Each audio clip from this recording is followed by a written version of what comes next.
Um, get serious. Serious. We got stuff to do today. Got a lot of stuff to do actually. Um,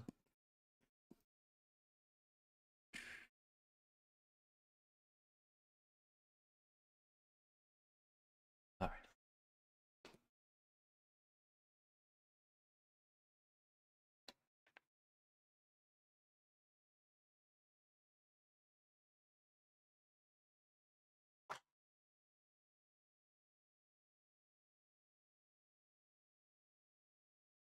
It's the 30th.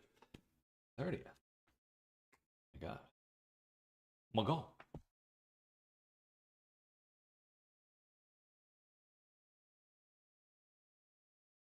30th already. Okay.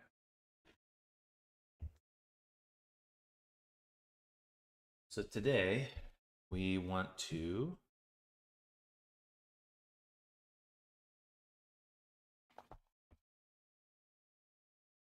set up face rigging.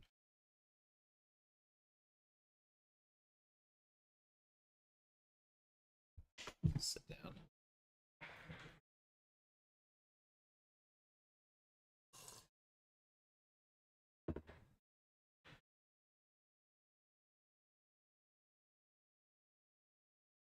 So yeah, we'll set up the face rigging. I don't need to remake any blend shapes. I just need to create the appropriate animations for the parameters we have. Then I would like to make goblin armor.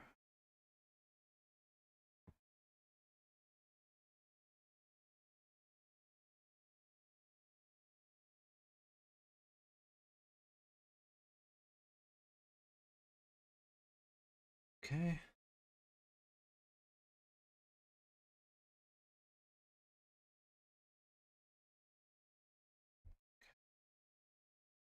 Oh yeah, and then once we're in Resonite today, I'd like to understand how to do basic visibility, fog of war.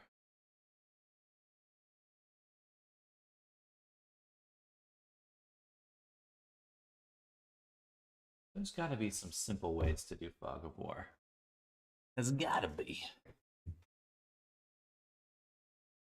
Okay, so once again,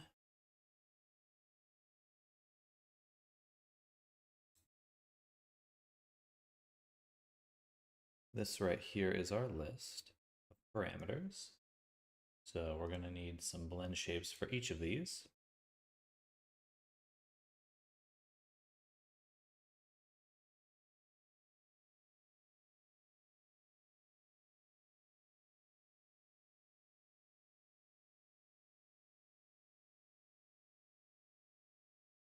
Not only an animation, but a blend tree would be nice.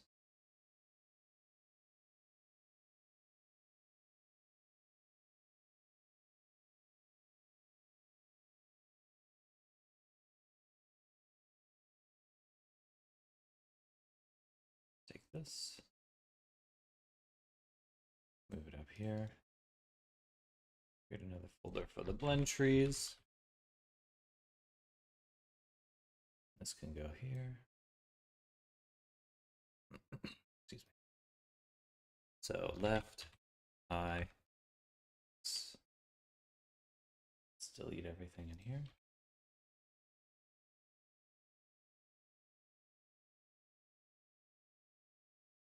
Okay, and it crashed. Nice.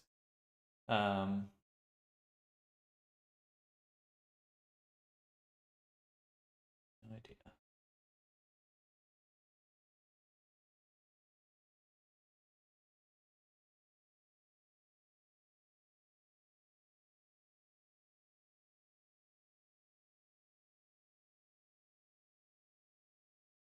Hmm.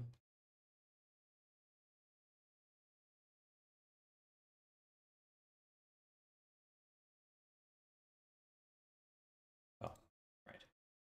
Just one more folder down. I was like, I should see that. Okay. Save. Delete. Delete. Delete. Save. delete, delete, delete, delete. Okay, save. Oh, balls.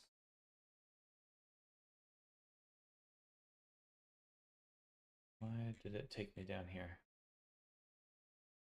I see. It's because I was selecting the animations, which is fine. But the blend tree is still in the right spot. It's the animations that are incorrect. Back up here.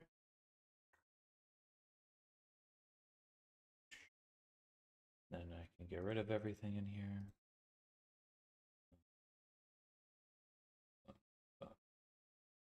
Just leave 2, set it to 2-dimensional. One-dimensional, excuse me.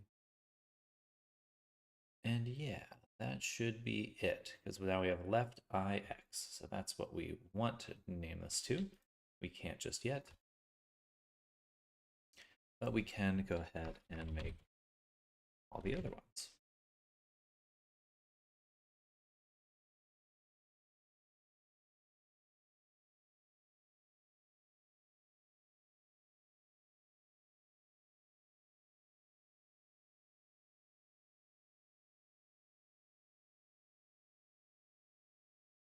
Left eye lid, right eye lid.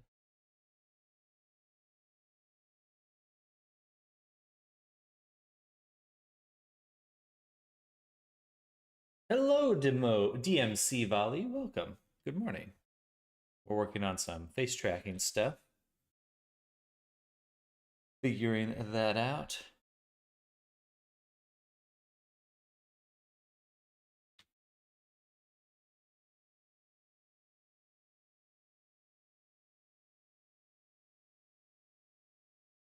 Actually, I do already have it selected. What I want to double check are, starting here, left eye position.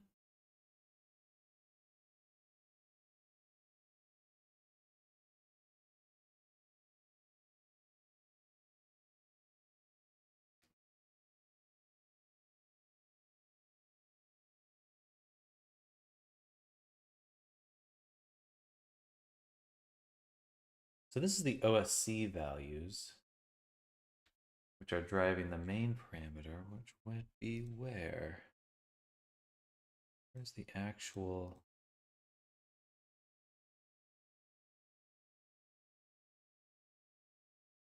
Breathe is the base one? That don't seem quite right. There we go. Content is awesome. Nobody do live 3D like you. Well, thank you, DMC. I appreciate that. I definitely enjoy what I do. I enjoy it immensely. But thank you. Are you looking to get into this kind of stuff yourself?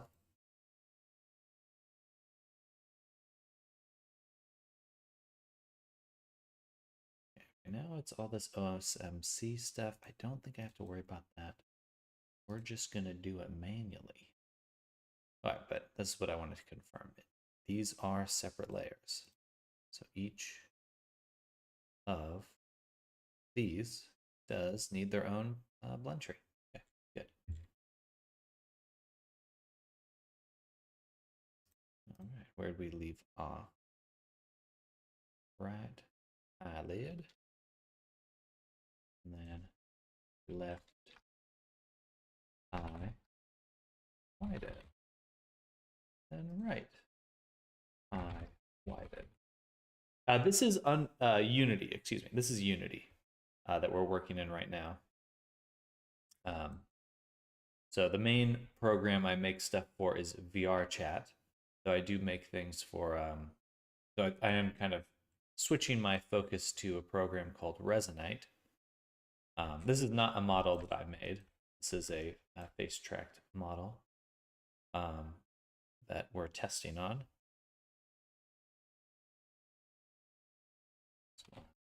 Sad, right. Smile, sad, left. X. Open. Mouth X. And dom Y. Dom Y. Dom X. Tongue steps. I don't know if that's one I need.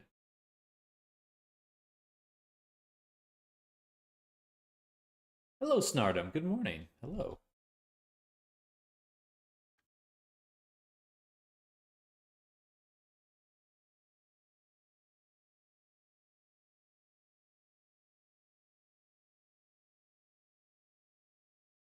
Okay. So now we have all our blend trees and they are empty. And now what we'd like to do is create an animator.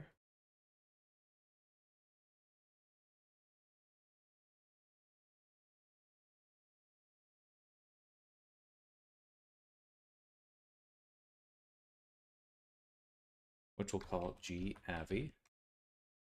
Face tracking. Face tracking V2 or Vive. It's probably the better name. And we'll make, oh, I guess we want to put it on this layer. We'll call face tracking Vive direct blend. And in fact, we will make one more. We'll call FT Vive.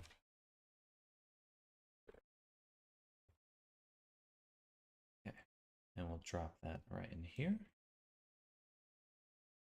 Go into it, select it, set it to direct. And then for each of these, we're going to drop in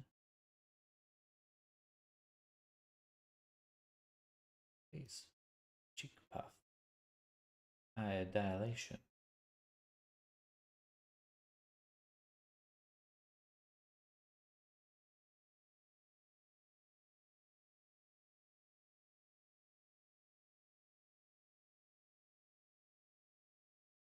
Can I add more here?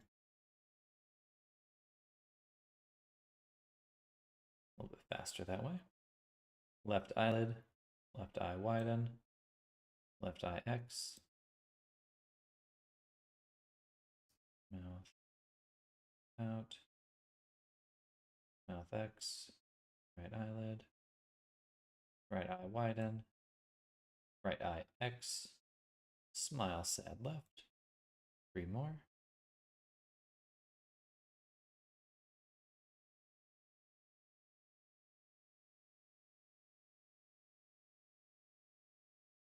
All right, now I'm going to rearrange these because I do not like this order that we're looking at.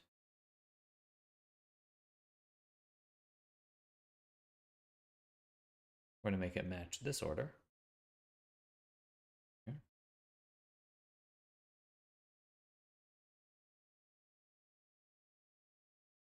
So left eyelid, right eyelid,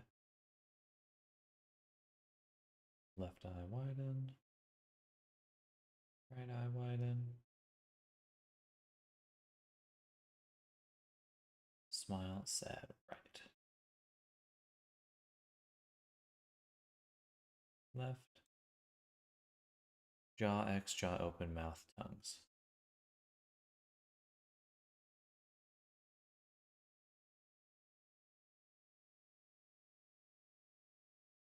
Okay. And then tongue steps I don't have actually. It's fine. Cheek puff right, mouth out,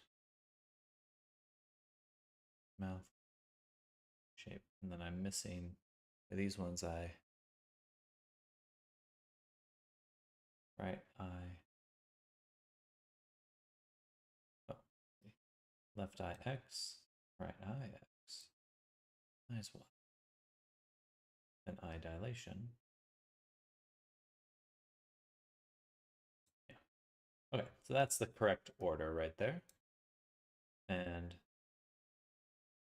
then for the face tracking vibe, I'm going to add one float called weight.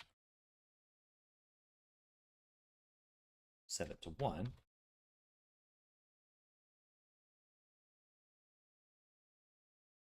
And in here, set everything to that value.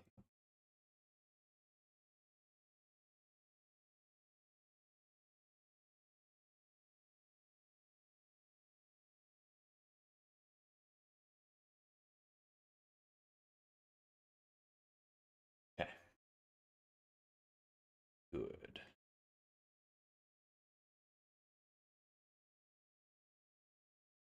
Good, yes.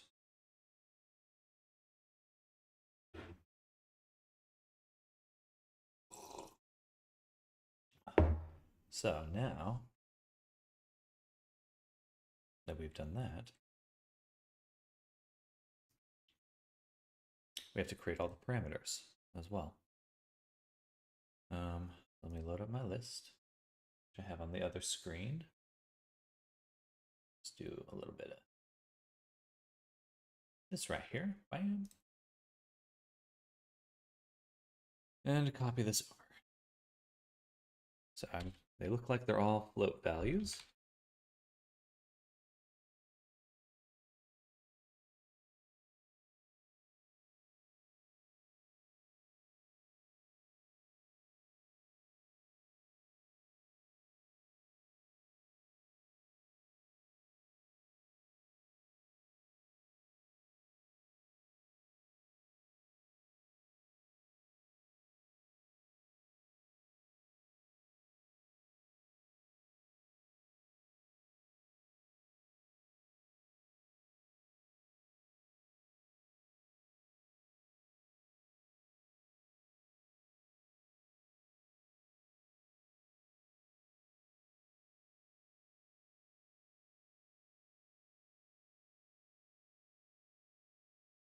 Bam.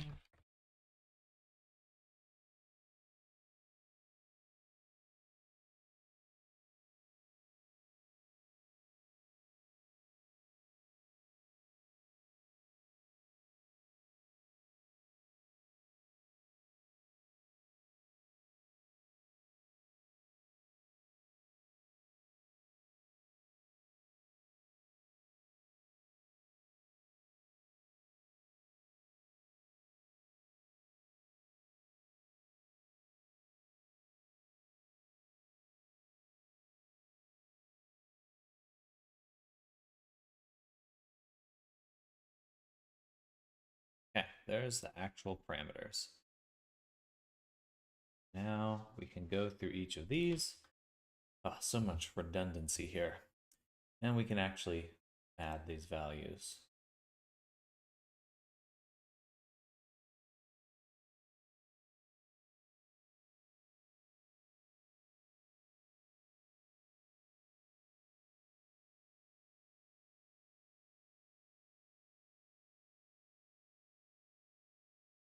Hello, Ritvik17. Welcome. Hello, hello. What is up? Not too much. We're making some face tracking at the moment. So it's a bit tedious right now, but we're making it through. Making it through. How about you? How's your day going? And shout out to everyone out there. Hope everyone's having a good morning so far.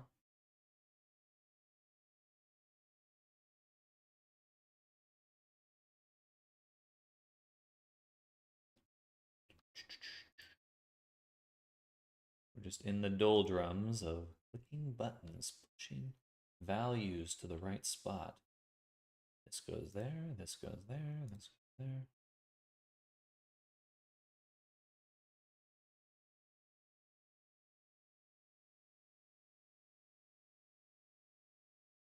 Right eye X. Am I missing that value?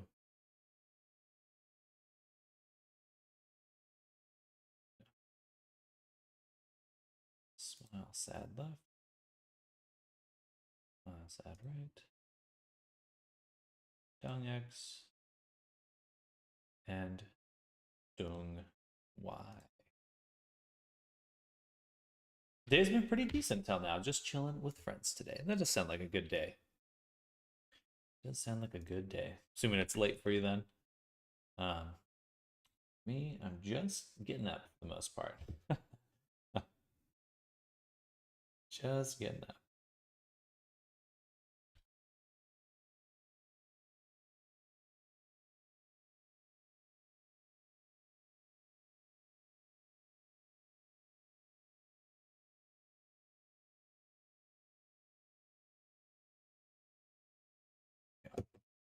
I am from California, but I live in Texas.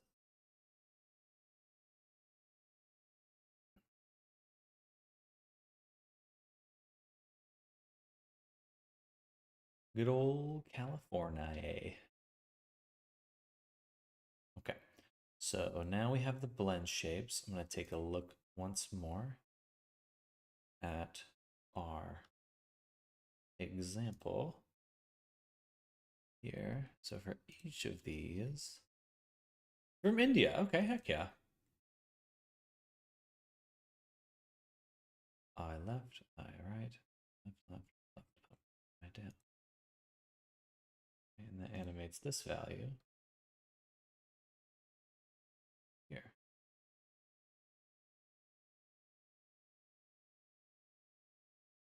Gotcha. Eye actual. Interesting.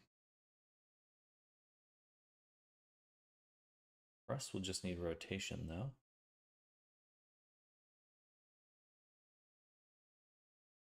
Should work.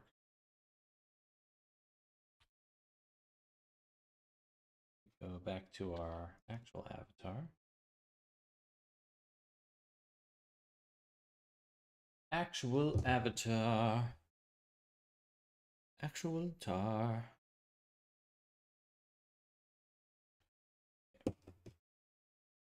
So now, got the character right here. And what we'll do, go back to our Vive face tracking and create in our blend tree,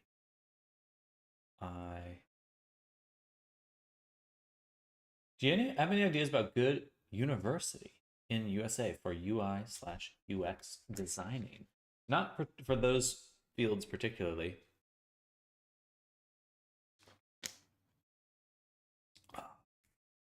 Um, you could probably find, I would assume a decent amount of the colleges do have a UI or UX program.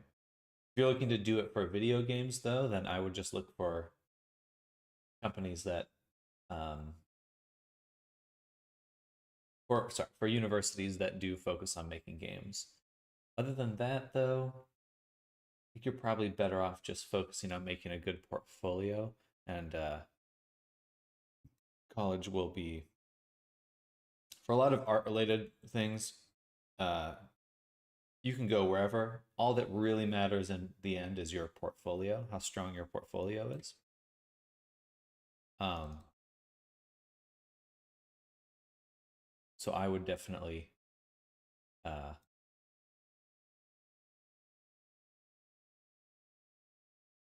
put that as your priority. That should be your priority, I should say.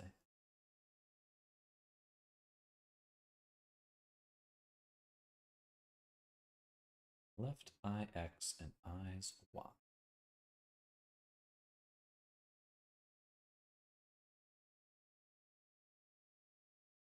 Absolutely.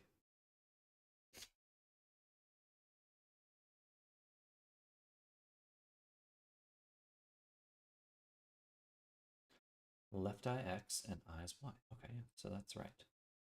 It forms this little diamond. Good. Good. Good. So then I can open this one. Eyes. Not eyes Y. The left eye X needs more of these. And it would be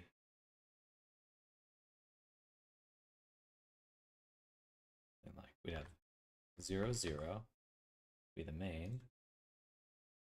Nothing's happening. 1, 0, 0, 1, negative 1, 0, 0, negative 1. Okay. Here we go. So now we've got our diamond. This is all Unity. Unity 2022, which is the version that VR Chat uses, if you're familiar with it.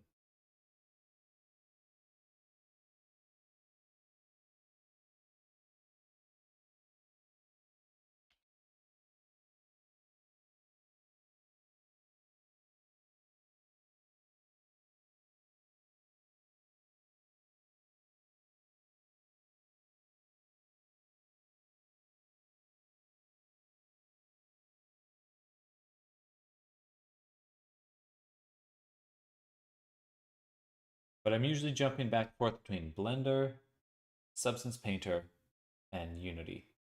Those are my main 3 poisons of choice.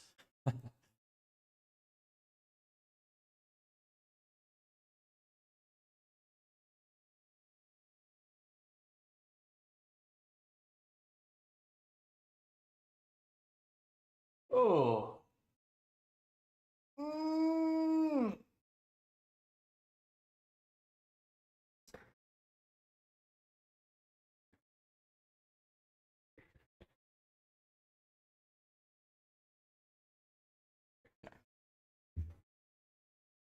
Back to the direct blend. We have for both of them these values. So as the blend trees, we'll create another folder. Or no, we can just drop the animations in here now. Right eye x 0 y 1, something like that. 0 y 0. And for the eye movement, let's create a temporary layer. I'll put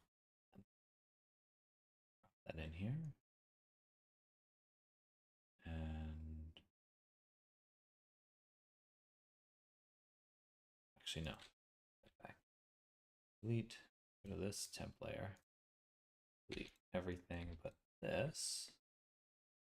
Drop the temp layer on the character. Then drop the animation in here. Now we have access to it right here. We'll hit record. Go to the eyes.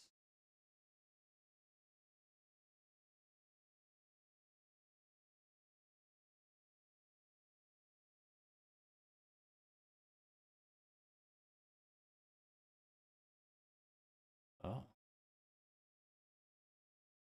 Everything's kind of tucked in here. Am I exporting with full facial tracking? I guess so. And paste. And paste. Okay, so now we have the rotation values. We can access them.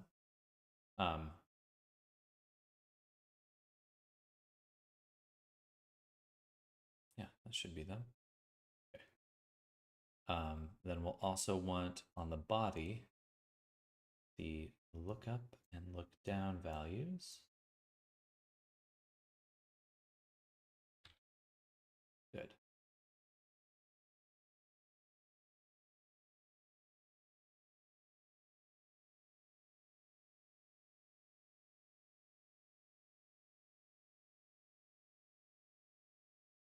That should be fine. So let me talk to you for now. I'll take a leave and I'll meet you whenever you stream next. Sound good, Ritvic. Enjoy your day. Enjoy the rest of your evening. And thank you for coming by.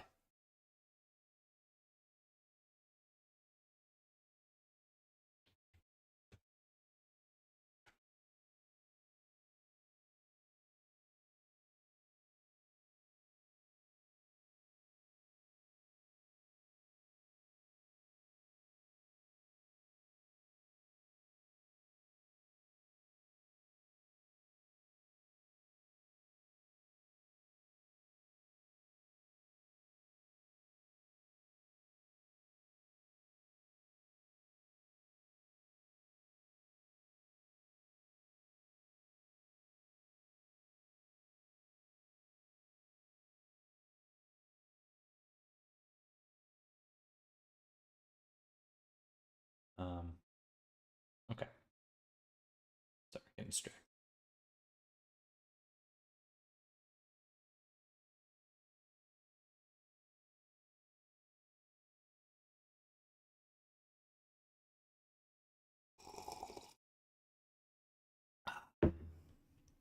So,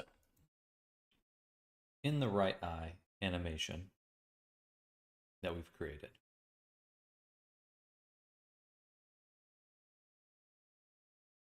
we need to make more. So x1, I don't know which direction that would point to. Let's go back to Luna really quick. Open up the character.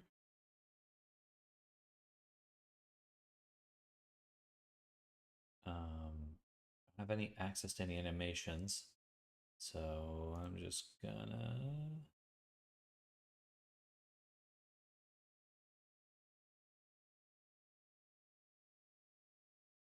do,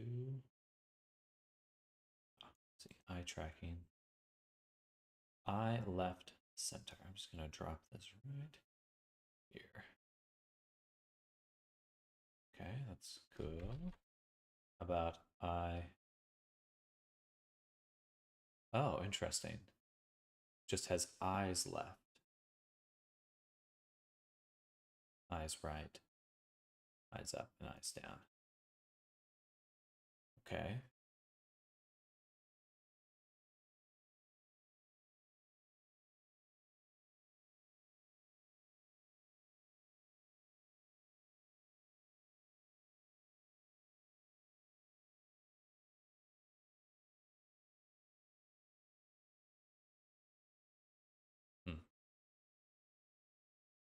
So these ones are still broken down to individual pieces.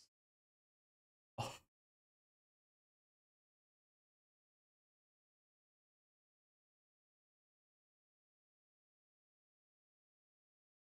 No way. Really?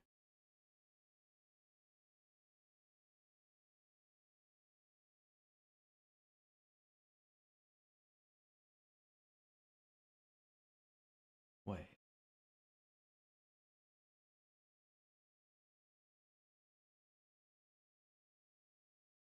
That's so funny.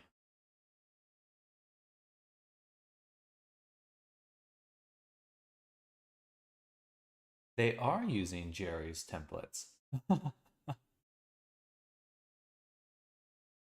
Oh.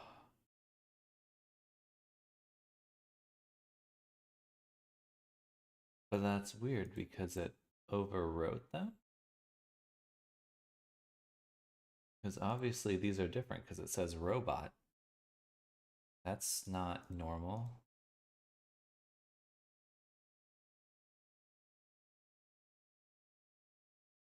Hmm. Funny. Funny stuff. That means that that means a lot of different things. If these characters were in the same project, they might interfere with each other.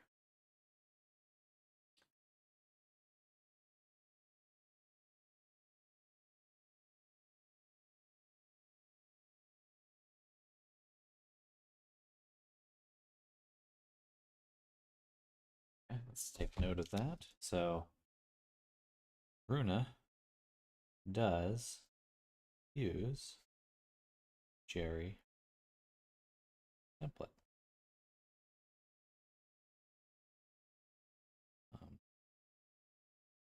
SR Anipol. And in fact, it overwrites Jerry animations, Jerry's animations. So that's interesting because spent a long time yesterday debating on if I should use Jerry's templates, and then it turns out that under the hood, it's already getting used. Sort of. They used it as a template, but then they overwrote everything. And And so those are the eyes again. But this one, dilation, where are you? You're in, this is Runa. So the dilation is, this is all custom. All custom as well.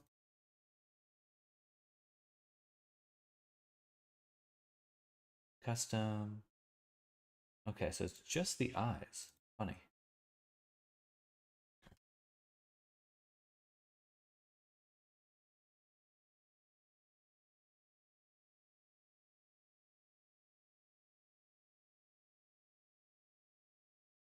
All right.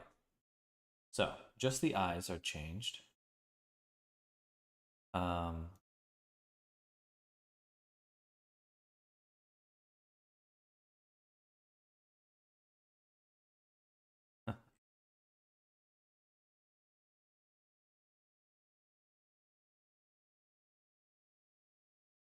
and they're using these blend shapes here. But what's funny is some of them use the rotation and position, and others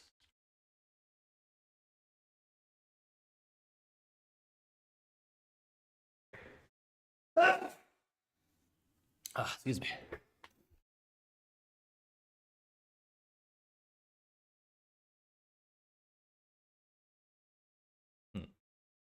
I swear I saw one that was using the humanoid values.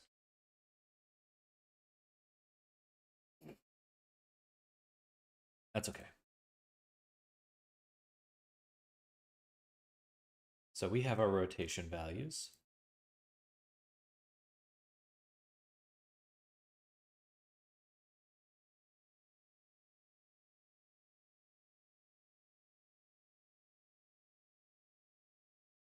Okay. And this is the 0. But what I wanted to determine was, initially wanted to determine what direction does the eye actually turn when they say 1 or X? Is it a left or right? What direction does the eye actually go? So when I go to eye track and we look at the eye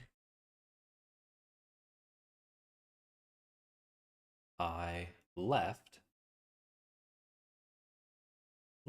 eye left, this one. The position, we have to animate it. Won't be able to tell otherwise. So eye left, just drop it onto the character. So I'm lazy, preview.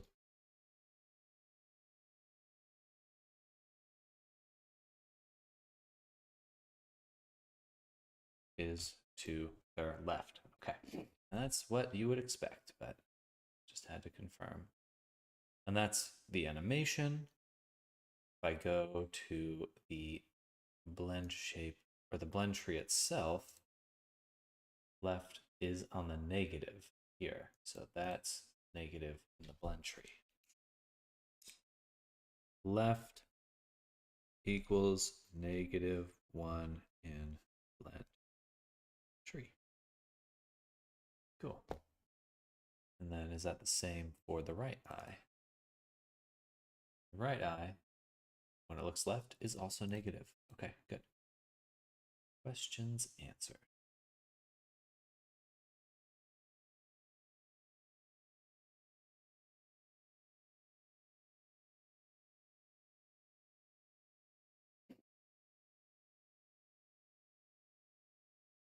Now, we go to R, big old, us the testing template, which is fine. We go to IX1. We want to say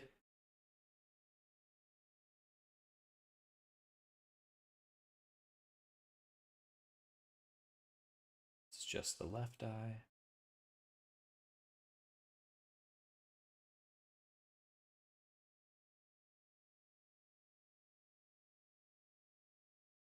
negative 40. That is the wrong eye. Sorry, x1 means we're looking to the right. Looking to the right. Be this way. 40. The right eye, x1, means it's looking to the right. Cool. And if I duplicate this and make it x negative 1, that means it's looking to the left.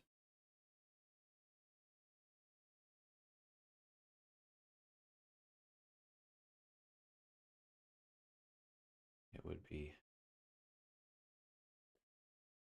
negative 40, say negative 30. Right. Easy enough.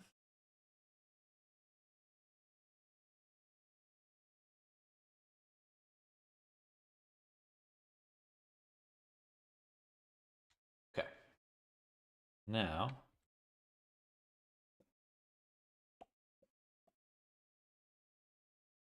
we want to go up and down.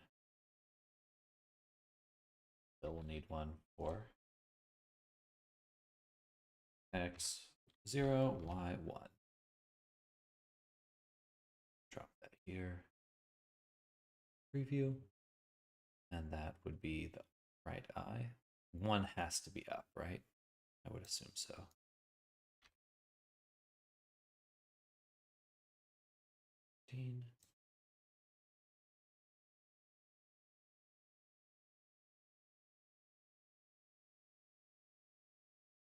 Negative 15.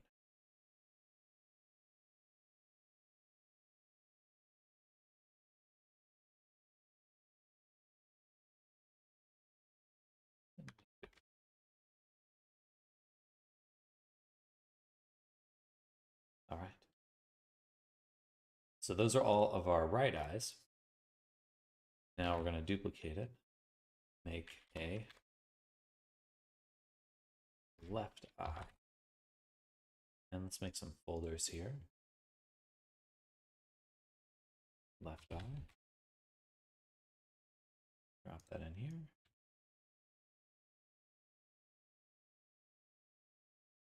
Right eye. Drop all of these in there. Okay. This is fine. X1, Y0. And it really should be the same values just for the opposite eye. So when the right eye is 1, 40 should also. Let's just preview that just in case. Preview. That's still the right eye. Left eye, please.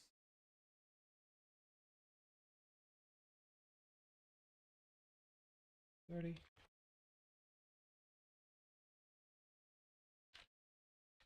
right. And then duplicate that. Negative 1, say negative 40. Preview. Cool. Yeah, because negative 1 is left, so there we go. Easy. Then take this, and this will be the y value. So y1. Boom. Preview, record.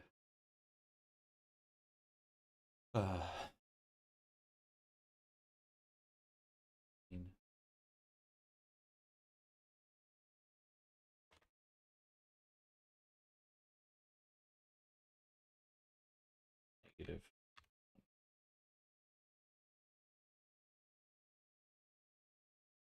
Good stuff. All right, so for our left eyeball, we want to make sure that none of it affects the right side. So I will delete any of the values that the right eye and on the left eye.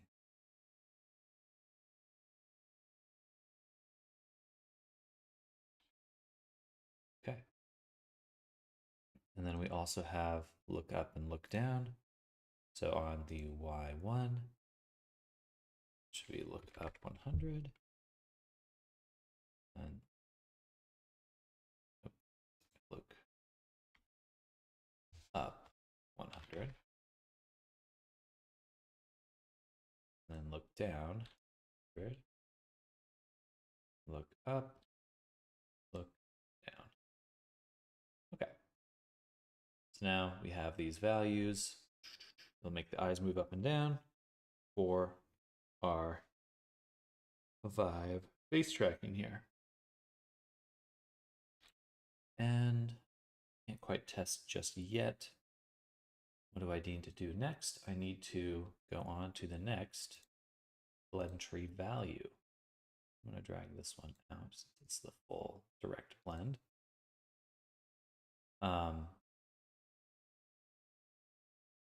Yeah, that should be pretty good. And I think we get rid of eyes Y there because it's actually part of, it's incorporated into this other step. So boom, get rid of those. Eyes dilation. Our character does not have that ability, so we can get rid of that blend tree as well.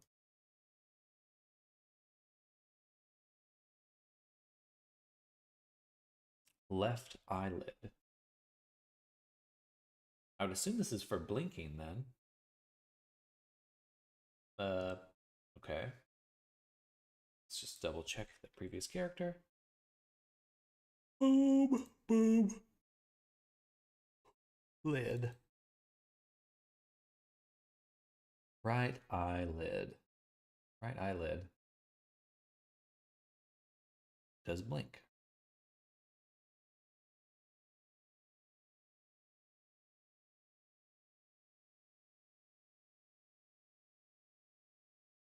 Okay. It's literally that simple.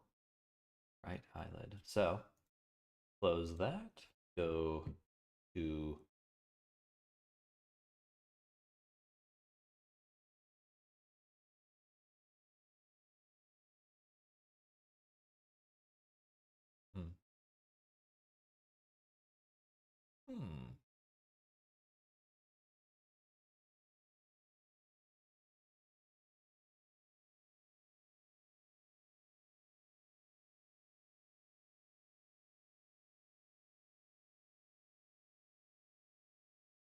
folder for eyelids. An animation in here. G-Avi, eyelid, left, clear. Drop this here. Go to record it. Grab the body, both the eyes. That. Now wait, duplicate this.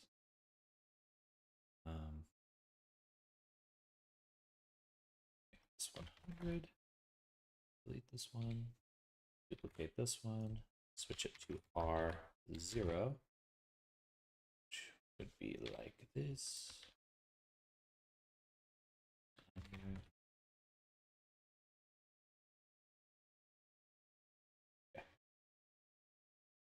Done. And then we can go to our big old tree here. Blend trees. Left eyelid. Should be a 0 to 1 value. This is the left one, 0, 1. Then right eyelid.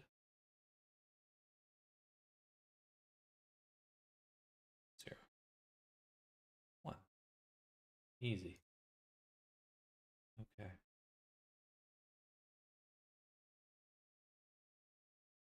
I didn't actually put my eye values in here first.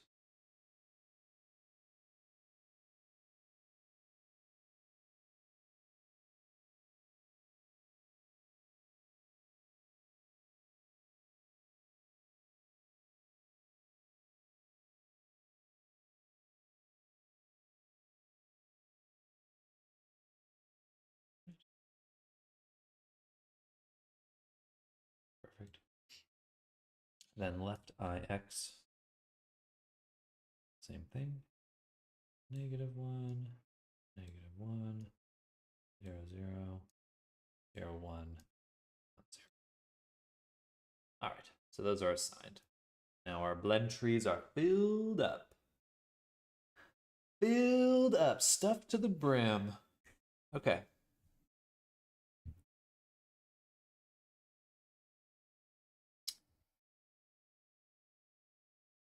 Eyelids. Left eyelid, we've applied. Right eyelid, we have applied. Awesome. We can move on to the next set of steps, which will be left eye widen.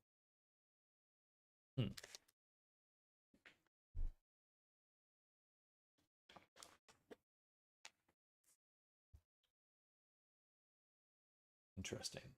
Don't think I have a direct eye widen.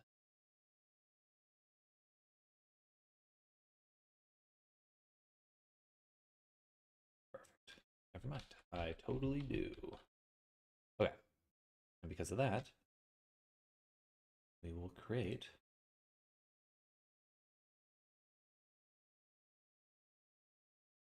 another folder for eyes widen. Animation clip. G-Abby eyes widen L0. Bam. Grab, board, body, eyes widen. Here. Boom, boom, bam. Duplicate. This one will be R0. And we delete the left for the R. And on the left, we delete the B. Duplicate both of them. This one gets set to 100. This one gets set to 100. Perfect. Then we can go to our big old list here. Eye widen. 0, 1. Automate. This is the left one. Boom. Boom.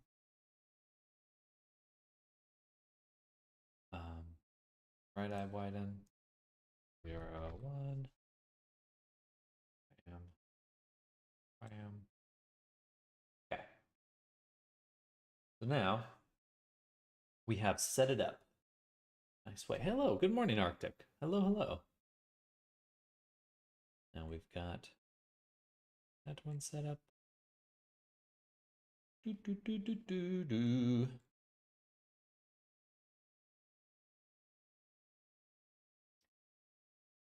All right. Smile, sad, right.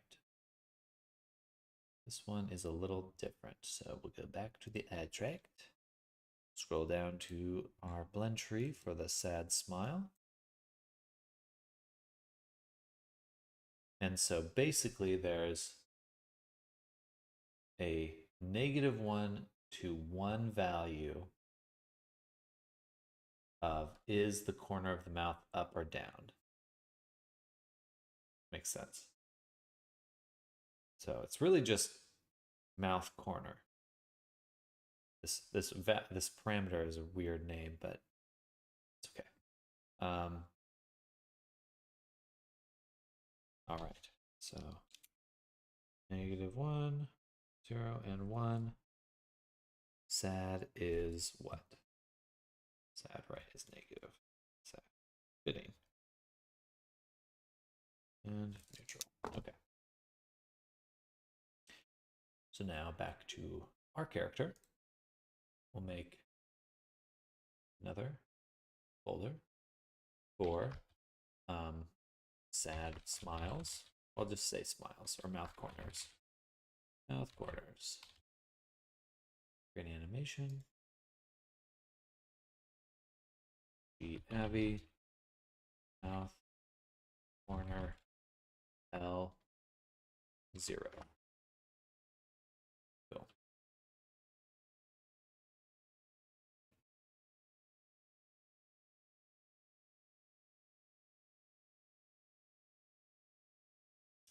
Now that we have that, we can go to the body and we'll have to do a little bit of experimentation. Believe, mouth, smile, left, right here are definitely the ones we want to use. So hit record, pop those. And then there's a frown, mouth frown, that will also record.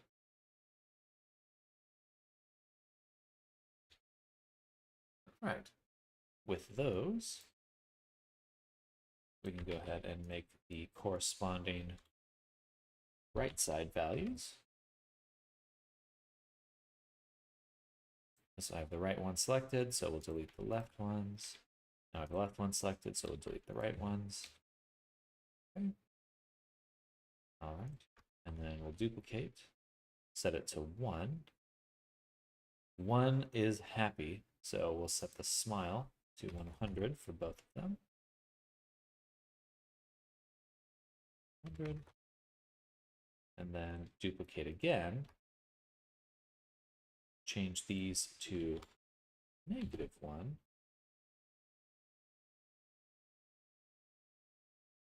And make it a frown. All right.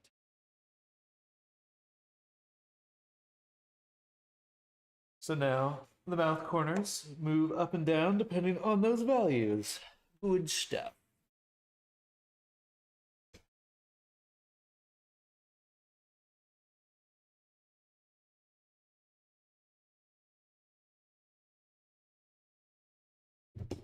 All right. I'll be right back. I'm gonna put on some socks. I'm cold.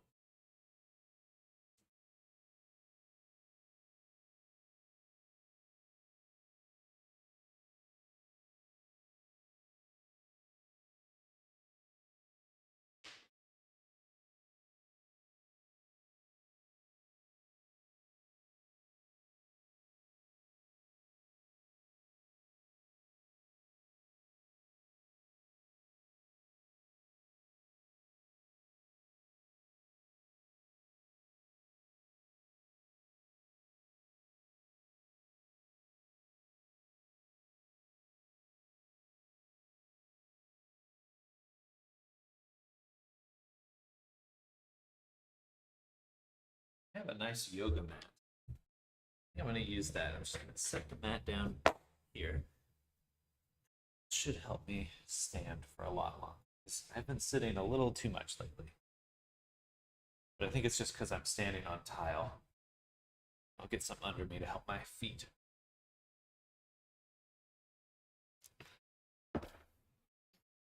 All right.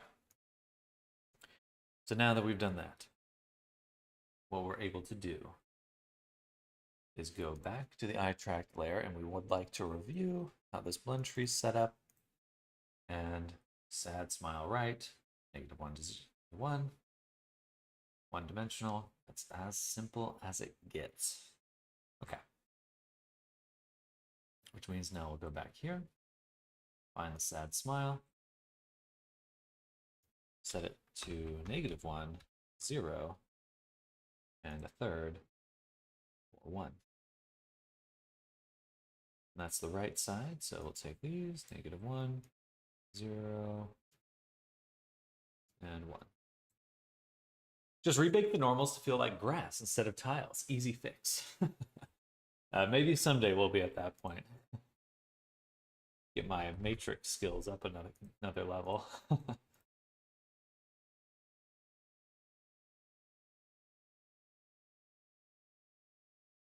There we go. Okay, good stuff. So that's the mouth corner. We only have a few more. Mouth X move. That's an interesting one. Mouth X move. I'm having a hard time imagining what this is actually doing. Mouth left, mouth right. Okay, so it's some sort of shift to the left and right. Just double check exactly what that looks like here. So if I select the robot and mouth,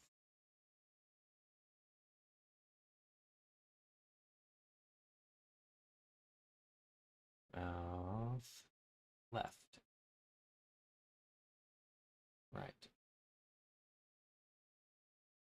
That's like that motion, not the jaw moving. Should be. It's hard to not do both. Okay. Don't save that. So. Ba, ba, ba, ba, ba.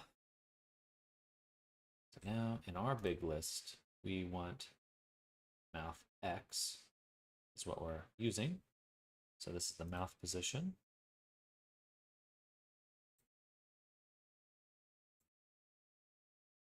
Folder, mouth X.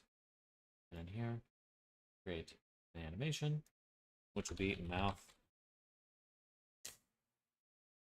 0, really.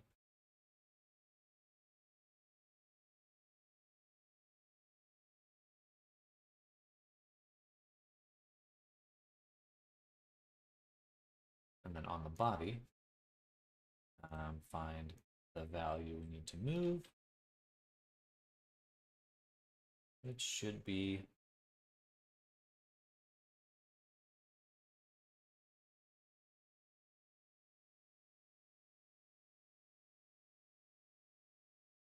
mouth left and right. Good. Left, right. All right. And 1 is right.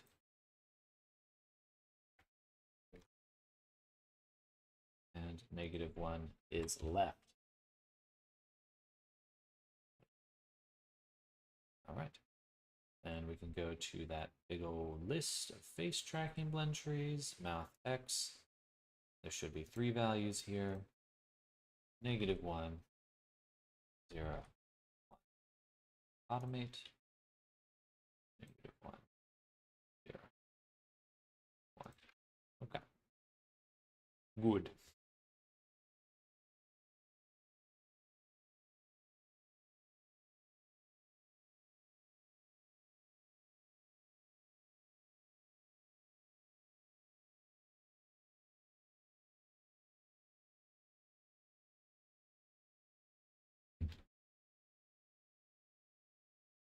Okay.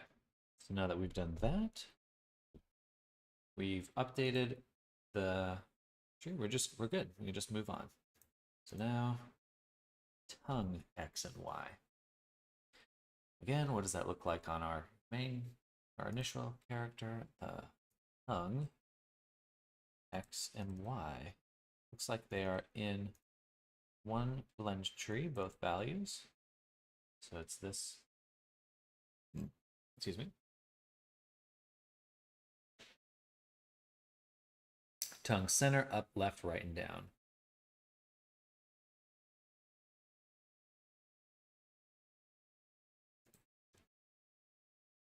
Okay. So then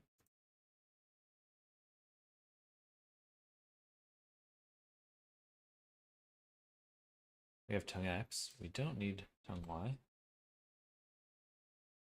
fact, we'll rename this to tongue XY because we're going to have 2 values. Or no, we're going to crash instead. Just so you know, that's the actual plan.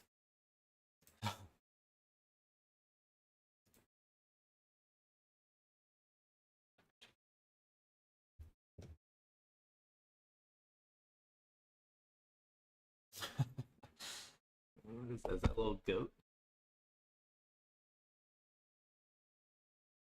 All right, I'll be right back. I'm gonna go to the restroom.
All right, calm down. I'm back. I'm back. Calm down, everybody. I've returned.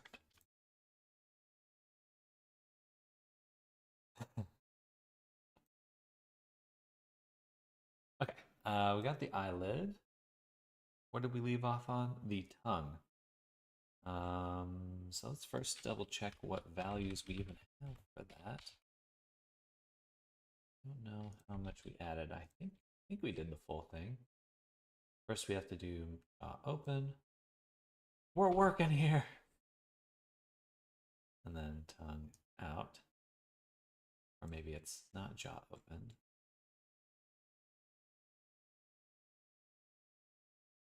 That should have been it.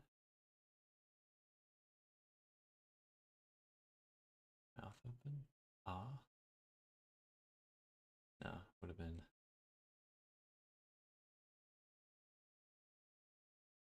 Anyway. Just a little off center. Can I just do this directly? No. Funny. Okay, so we will need to update tongue positioning. But we should have everything we need. Up, down, left, right. Perfect.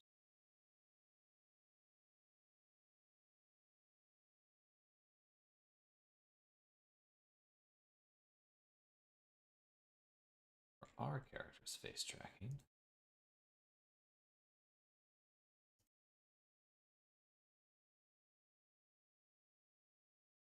or tongue, great animation, G, Avi, tongue. I'm just going to do X0, Y0 again. I must have done it. Now let's stand for a little bit longer. Oh, I got to get used to standing more. I've been sitting way too much. Way too much. Especially driving. I spent like 2 hours driving yesterday. Okay.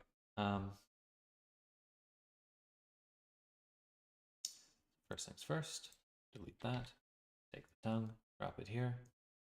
Go to that animation, hit record, go to the body. All we need are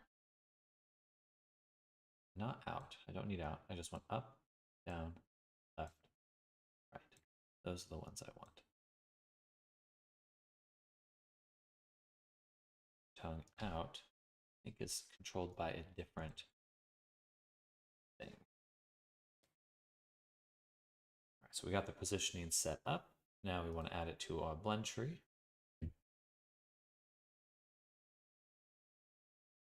I will make the diamond.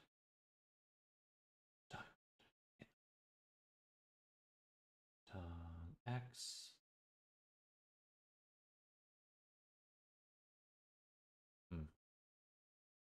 Should be able to add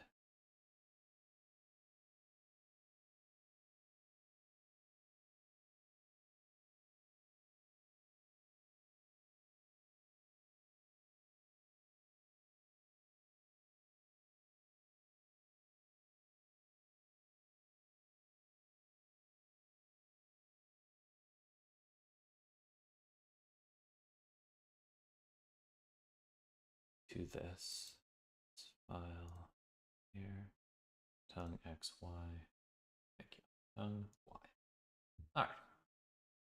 So 0, 0, 1, 0, 0, 1. -1. Okay. There's all the different directions. This goes here. And we can start duplicating it. So negative X would mean left. So let's do 100. Copy that.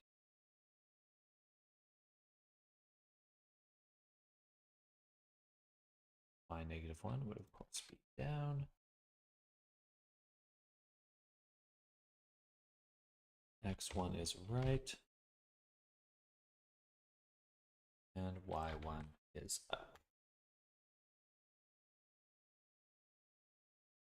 Okay, then back to our stuff here, -1, 0, y1, 1, 0. All right, so now tongue is set up. With that being said, I still need to go back, review this guy, robot, layers. We have the tongue Y, and then we have tongue in and out, which I'm assuming is just a blend of in and out. So, tongue outside, tongue out. And it just controls that value, which is interesting. It's not controlling mouth open, it's just controlling whether or not the tongue is extended or not. Big distinction there. I guess I'm sitting down again.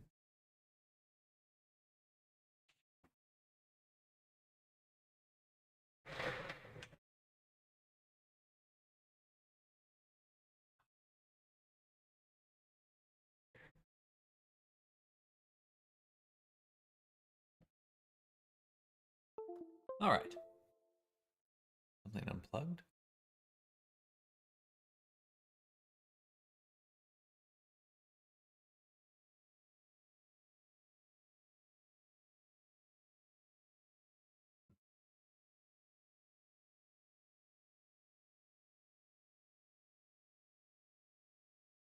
Yeah. Yeah. So yeah, hop back into her scene. Review. I'm pretty sure I know exactly what's going to happen, but we do have to double check. Go to the robot. Go to tongue out. Yes, the mouth does not move, but the tongue does extend. So that's what we want for our character. Is to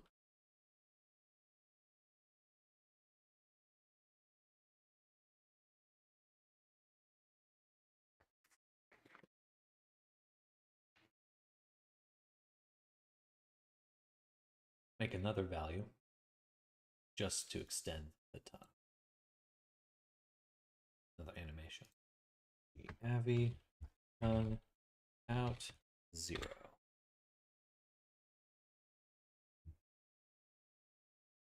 Actually, that's an interesting question. If I do the body, and I do tongue out, obviously the tongue sticks out. Let me do both of them. It's a little distended, so I have to think more about how these interplay, because there's the mouth opening, and then when the tongue out goes out and the mouth is open, these blend shapes stack in how they interact. Because the mouth has to open, that's one blend shape. Then we need another blend shape for the tongue to extend. Actually, let me just confirm that. Jaw open, tongue out. See, I think I messed up this initial blend shape right here. And then these also mess up because they move too much. Okay. I see how to fix that. But most importantly is the animation we're making right now, which is tongue out, 0. We'll go ahead and drop right here. Select the body, hit record, go to body, go to tongue, out, set it to 0, duplicate it, set it to 100, add it to our direct blend tree. Did I get rid of it? I did.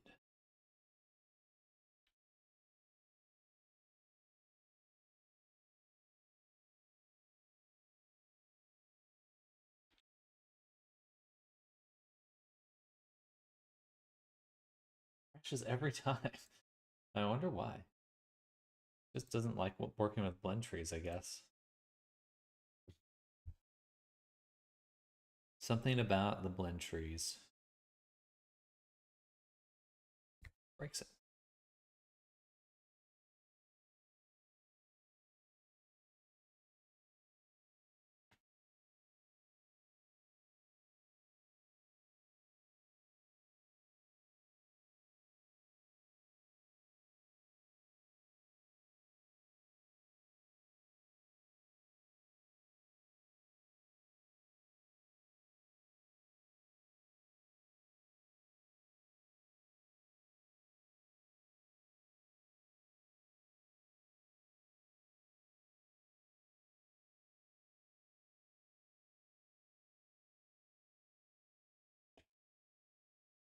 All right, back to work.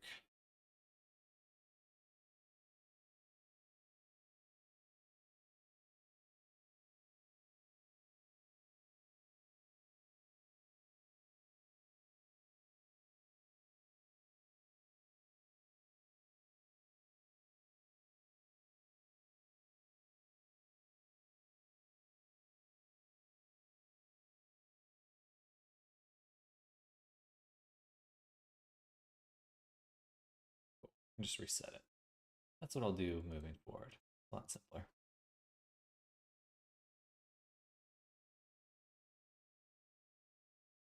Tongue steps.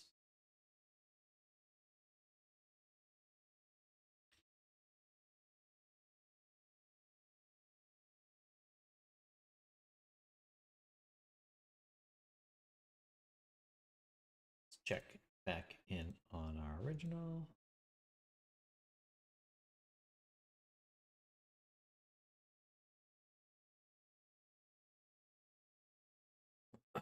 Excuse me.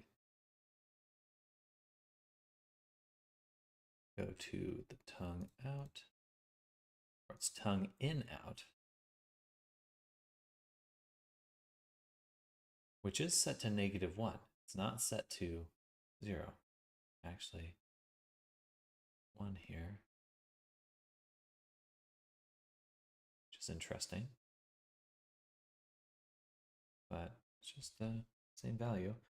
Anyway, what's the parameter? Tongue steps. Okay, that's what I thought.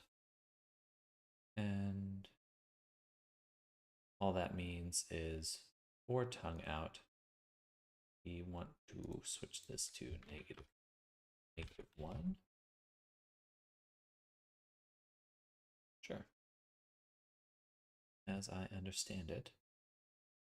And next, cheek pout. And cheek pout, lips pout, and then the mouth ape shape. What a phrase.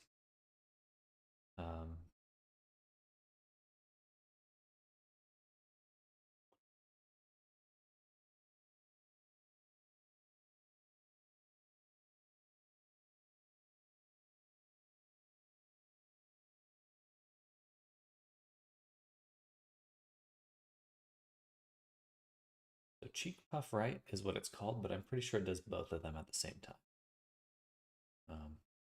So need another folder. Cheek puff. Create animation.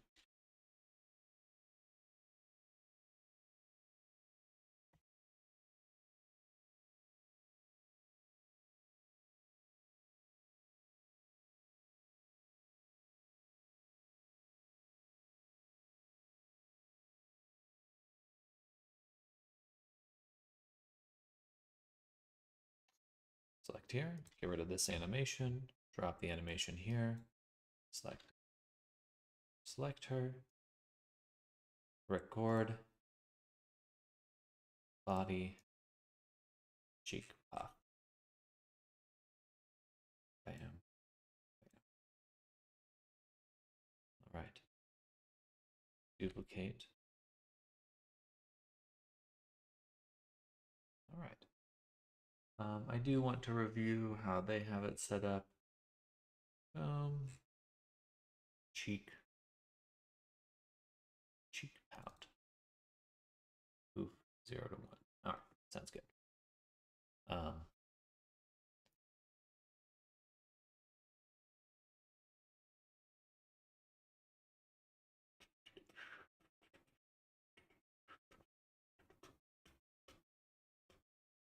all right, and then lips pout, mouth pout.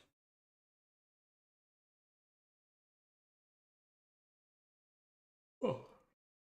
Is just the out value. Okay.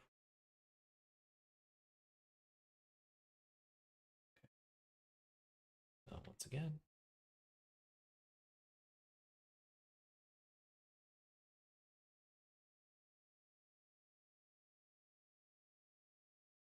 mouth pout, create animation, G Navi, mouth pout, actually mouth pout, 0.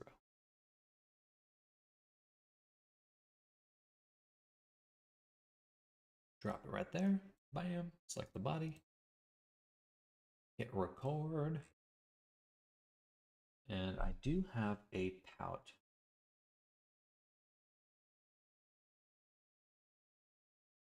It's like this one. Ooh. Pucker. I think that's what we're going to use.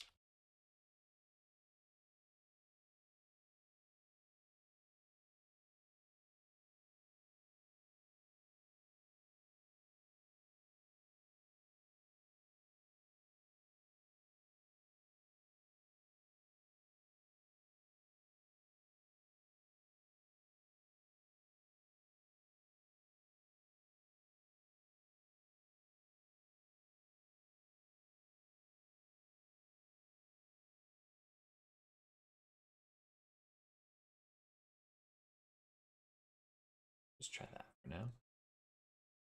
It should be 0 actually.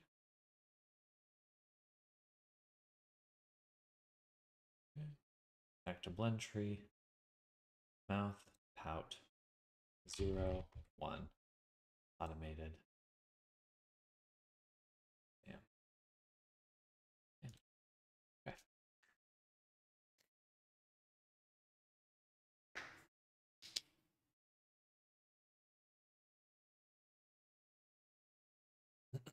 Excuse me. Think about that. Good. We're good. Back to the blend tree. Mouth, pout. Now we have mouth, ape shape.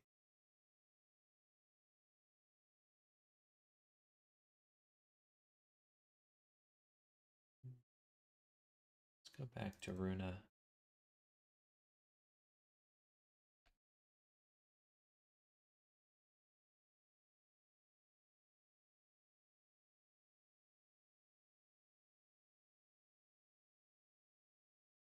Mouth, ape.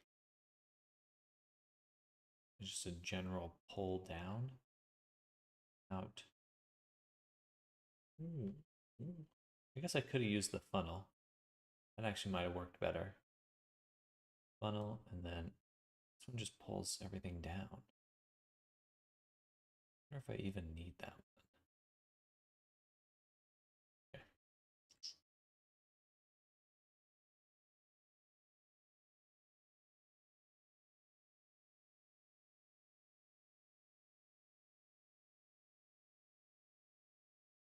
And I'm going to switch this to the funnel.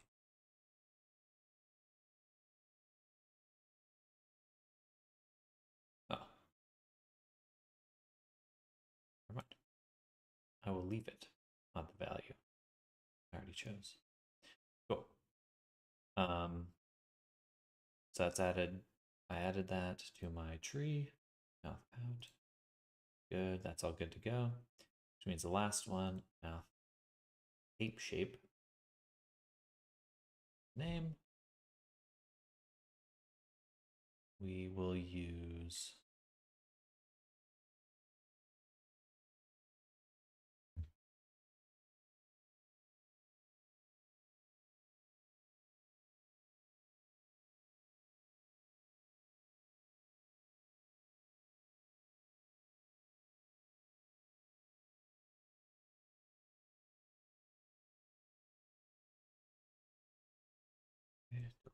one.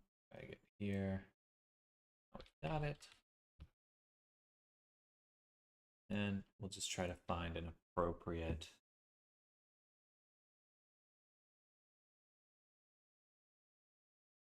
one. Which may not be able to.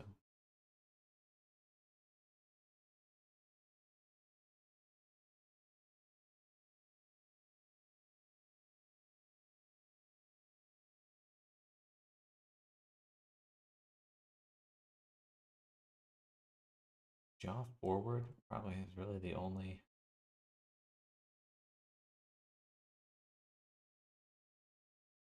Or I guess do jaw open less mouth closed together. As long as they're the same value, I can get it. So I could do 35, 35. Okay. As long as they both happen at the same time, it works.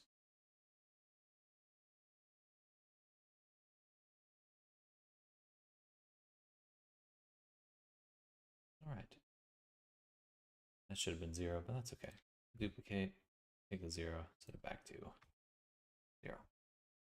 And then we'll go to the direct blend, open up dish value, 0, fun. All right, so those are all the animations we need and all the stuff. One thing we're going to change though for the controller we've made, we have our face tracking Vive, and we set this weight on, and I'm just going to rename this to face tracking weight.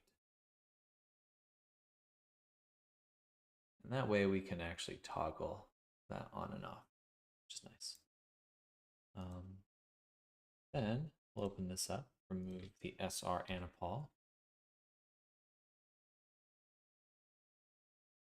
create a, we can just go back for now, create a new object, which we'll call VRC Fury G Abby face tracking 5. Okay, and this is going to add Fury. We want to include full controller, which is our FX layer for the Vive. Boom. And then we also need to create a list of parameters for them. Oh.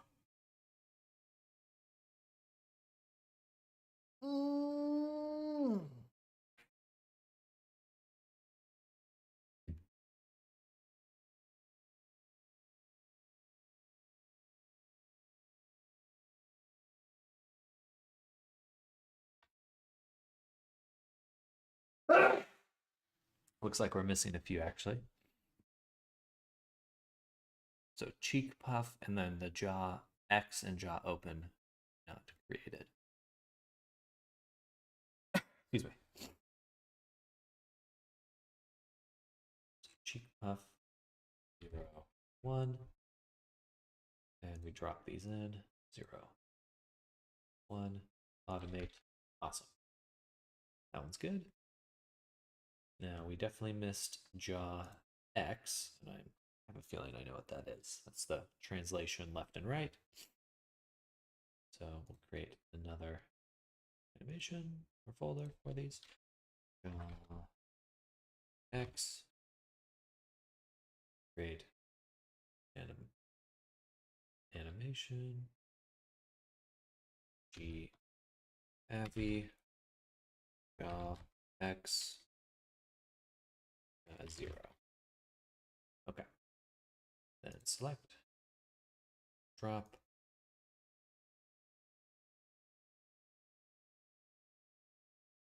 and I know it has to be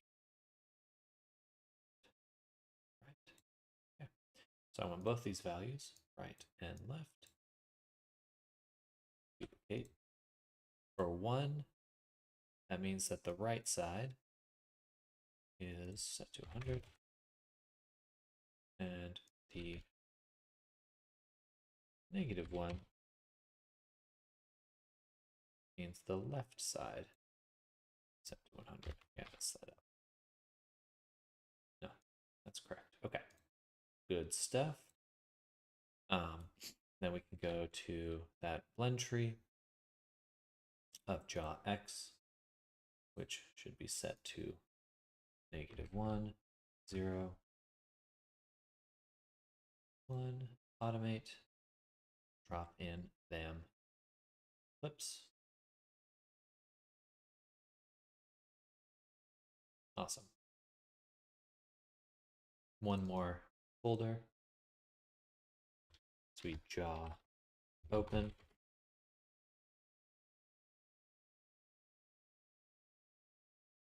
G-Avi open 0.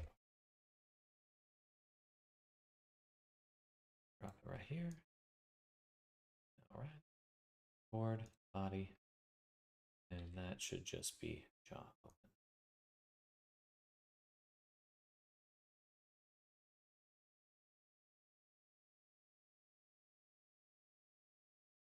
Right, and back to the blend tree, jaw open, 0, 1, automate, 0, 1. Okay. Now, I think that should do it. Because now our blend tree isn't missing anything. Got animation clips for absolutely everything. And I'm just going to be a little bit of a stickler and clean this up a little.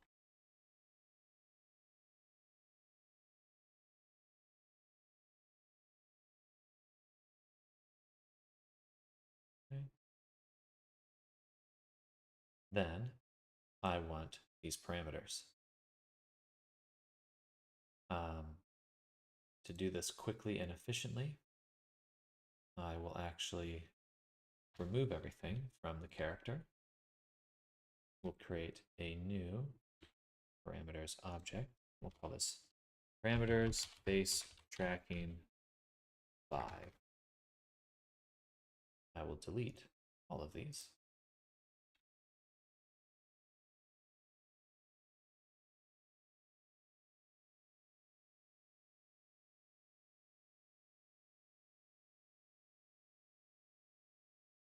Should just use the reset more often. Okay, I don't need to add anything. What I want to do is actually just drop it into the parameters.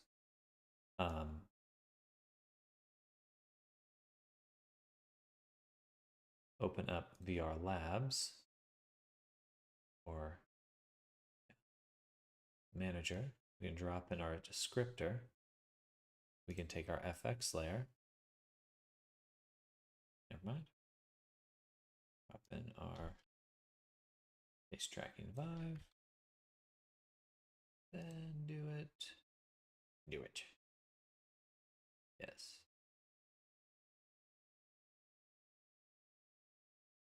Yes.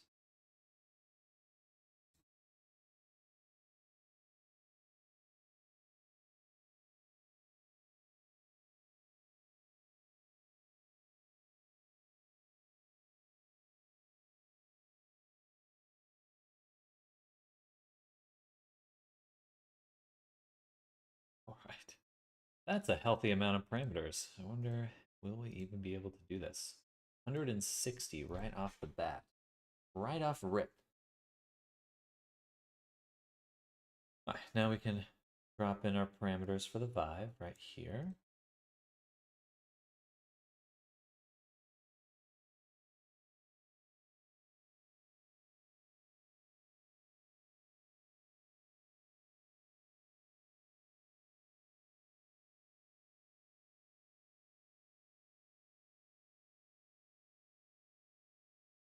Trying. I'm trying. Oh, interesting. Crucifier normally renames all merged parameters so they'll never conflict with parameters already existing on the avatar. Parameters in the list will be kept as is. All parameters listed here that are found in FX controllers listed above will have their values smooth. Duration represents how many seconds it would take to reach 90% of the target value.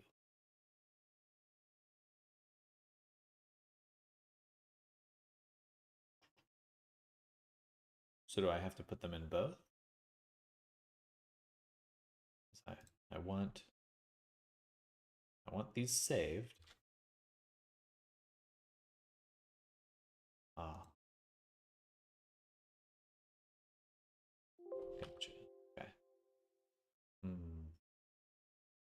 I don't think I can add it through a controller because it wants to. That's a little annoying.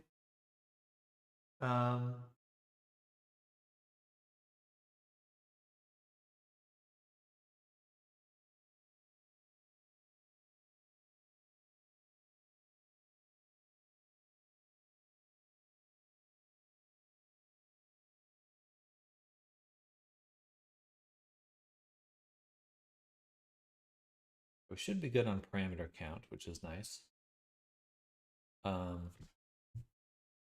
What is exactly going wrong here? The parameters need to be in main.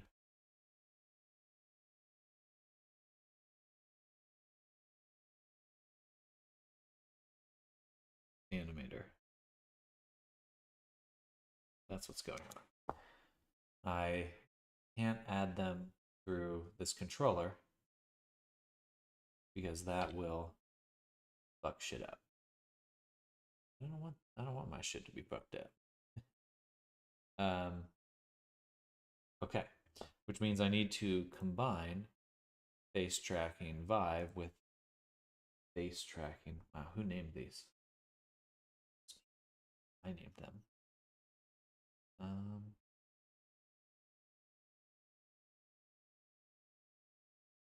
Okay, so in order to do that, we'll use the avatar manager again.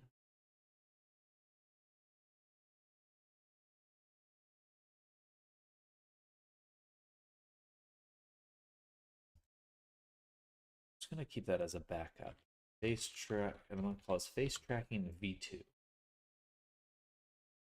Add V2 here.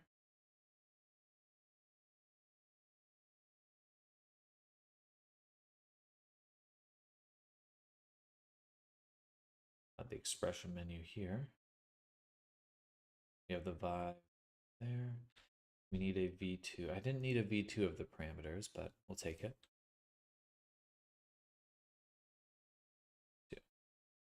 And drop the FX layer in there. Then we can give it to here. Open this up. Add animator to merge. We're going to use our old face tracking one. Merge on current.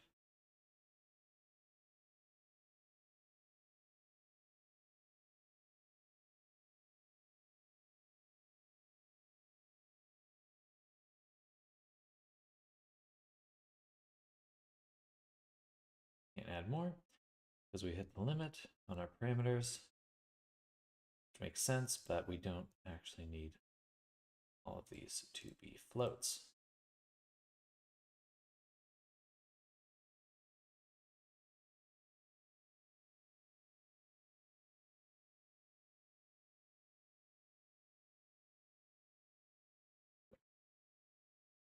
Default.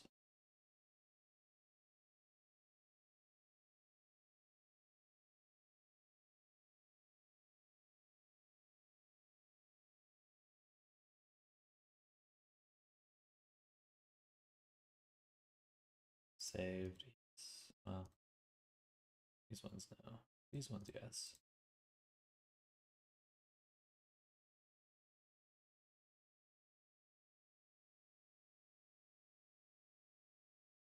All right, not bad. So now in our new expression, new FX layer V2,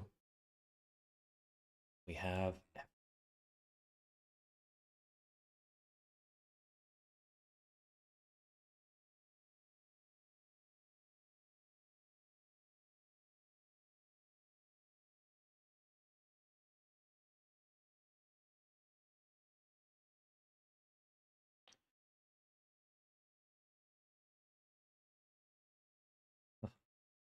I do have 2 direct blend trees already, but I'd rather just have 2. Keep the face tracking separate. Nicer.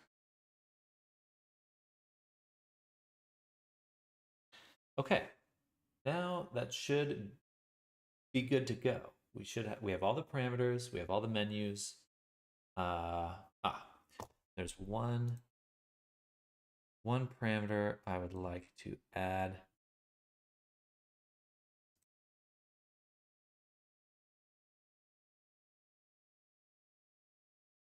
In our toggles, we'll add one more toggle, which will be for face tracking 5. And this will be a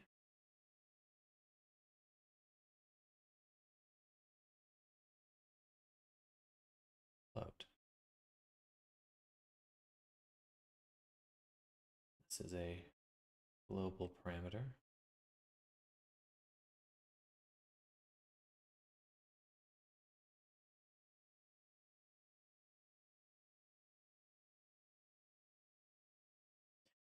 Drive global parameters are advanced period. The driver parameter should not be placed in a menu or controlled by any other driver or shared with any other toggle. It should never be used as blah, blah, blah, blah, blah. Okay, and the parameter we're driving is face tracking weight, which I suppose we will have off by default. That's the value we want to be able to drive. Okay, now we should be able to turn the face tracking on and off.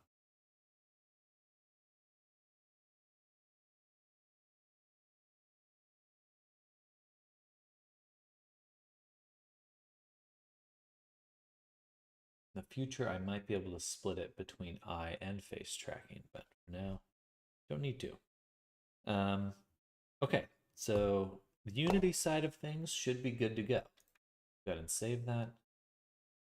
And we're going to open up the Blender because now we have to adjust the facial, the tongue frames, tongue shapes.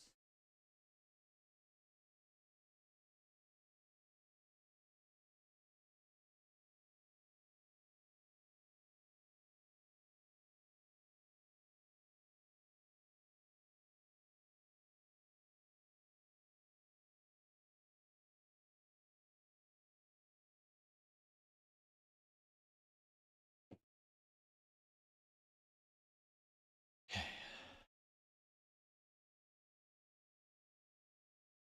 Be a little careful here.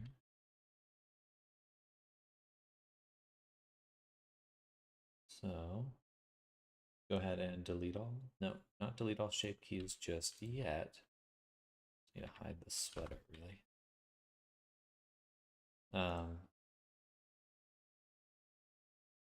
So when the mouth is open, jaw open, bam, we want to be able to move the tongue out. Tongue should be able to come out, but that's not right. That's not right. That's no good. So now we need to adjust our animations. So if we look at our list here, tongue out is at 1260. So we'll adjust our timeline to be 1260. We'll go here, tab A. Did make a backup copy already, right? And hit record. Awesome. And now I can actually take the tongue, move it out.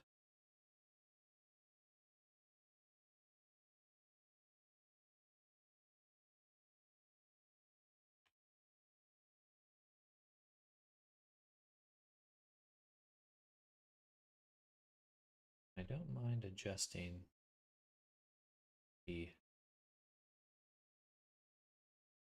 actual mouth.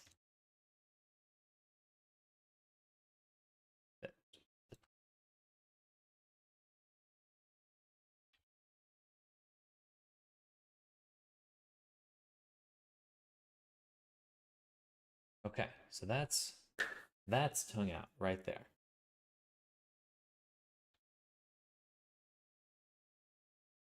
Now the trick is that I can't actually do the rest of them yet. Now I have to rebake everything. So we'll go to 0.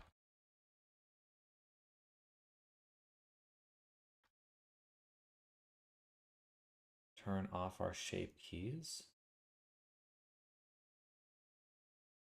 Delete all of them. Oop.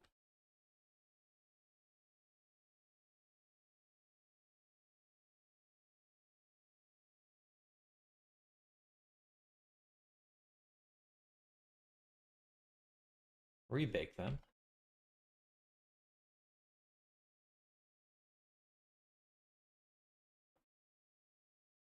Which takes a little bit.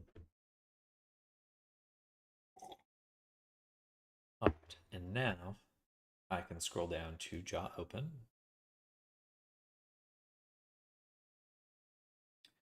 Open. Stick out the tongue.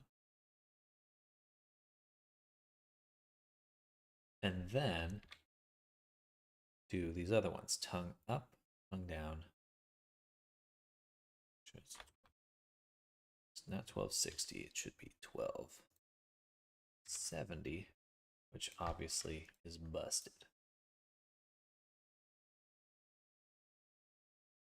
So tongue up would be this one.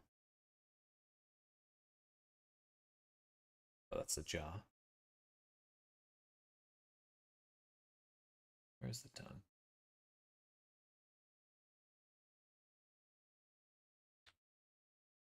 Oh, they're here. These ones. Okay. So right here.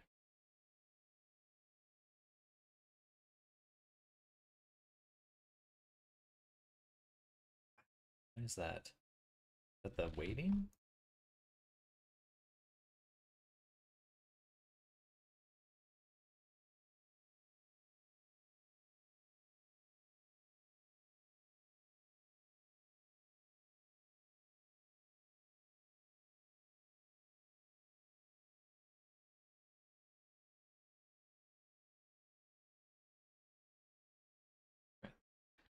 Not the best rotation there.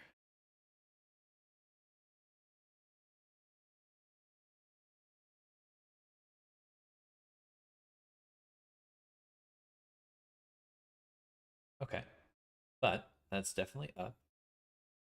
Now we can move on to tongue down, just 1280. Reset.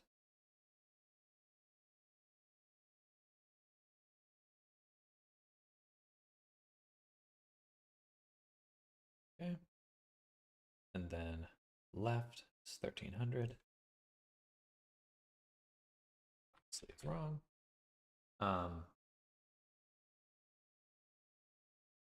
Left. Think about who's left.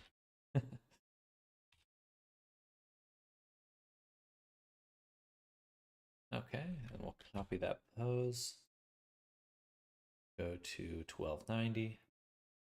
Wait, yeah, 1290. Reset everything and paste that flipped. Perfect. Okay. So that should have fixed everything, and now I just have to turn off the shape keys now.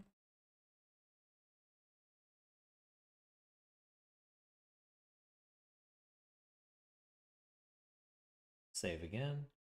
delete all again, and remake them all again. But that should work now. Because they're meant to work in conjunction. We're stacking blend shapes. They don't work separately. They only work when those other blend shapes are there. Okay, so updated that. Now we just need to export.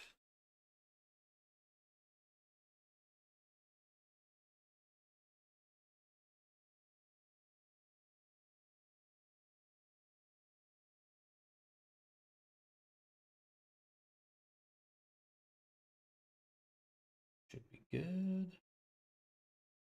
All right, takes a little bit to export. And then we can package the character up and ship them on out. Ooh, excuse me.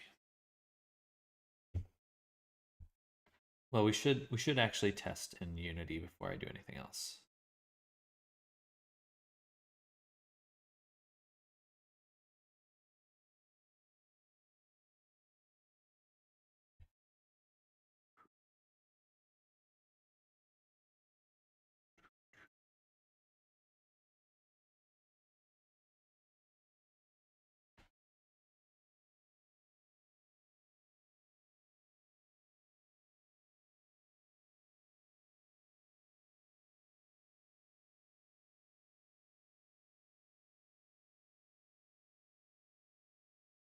All right, still loading.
There we go. That took a while.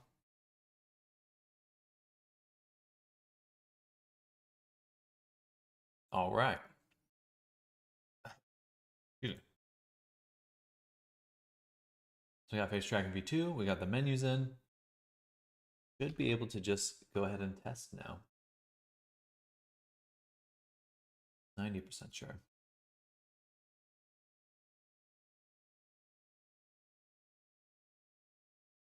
All right. That's really quick. Make sure everything's kosher.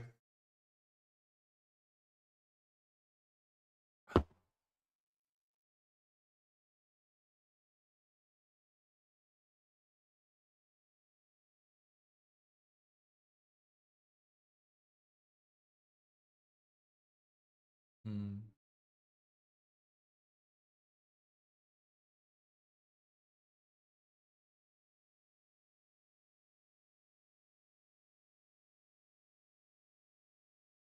All right, it's busted. Something about one of the parameters not being a float.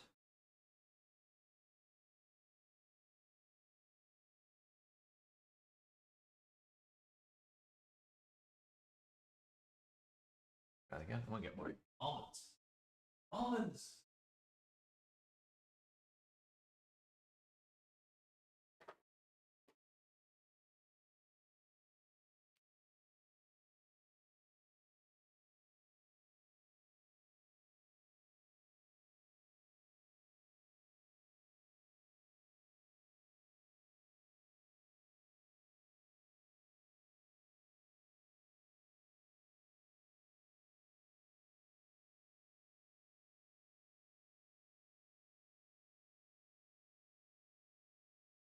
Hmm.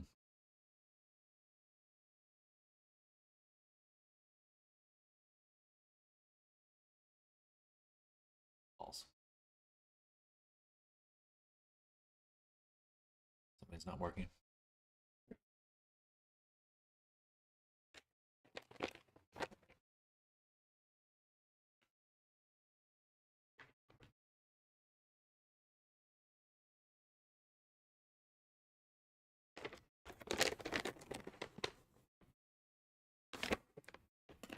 The sweater is no longer turning off? Maybe it needs to be off by default.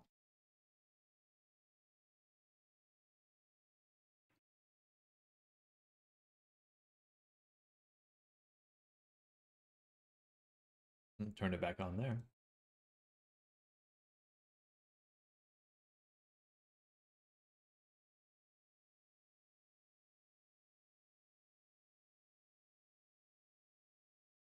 Okay, I see.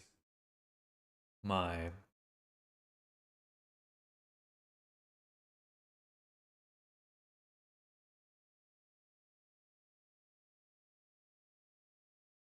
face tracking V2 had these master toggles that toggled all these things, including the sweater. I have those values here.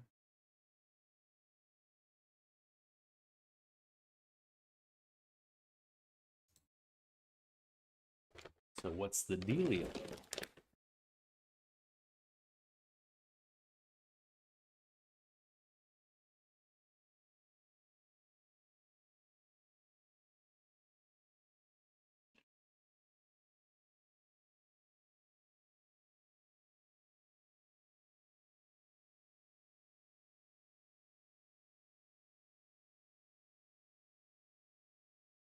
I have toggles.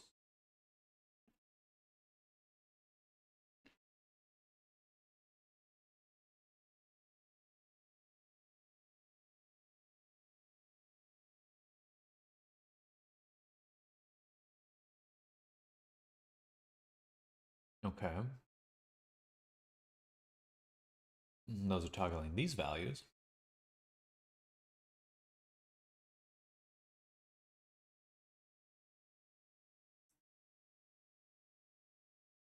It must be the parameters that got messed up.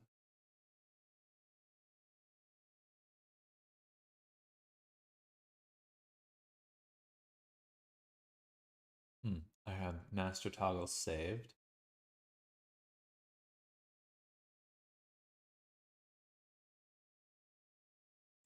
Should not be saved. Sweater will have off by default.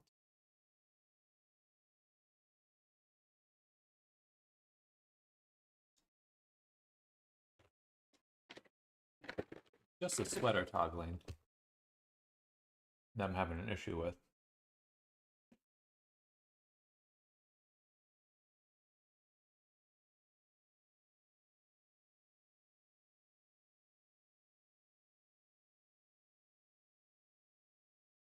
There we go. Okay, everything's working now.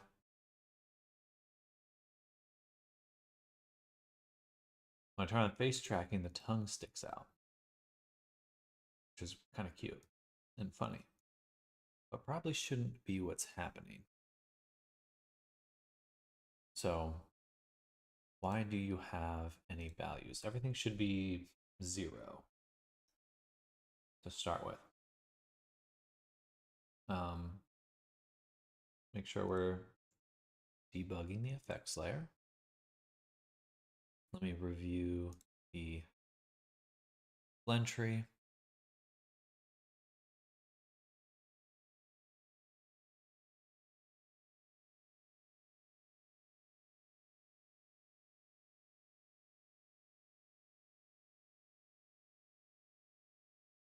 Everything's on a 0 to 1 value.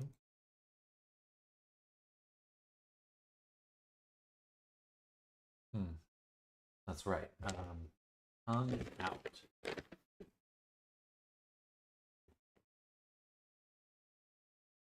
is a weird one because it's -1 to 0 or -1 to 1. I'm guessing this should actually just be 0 to 1.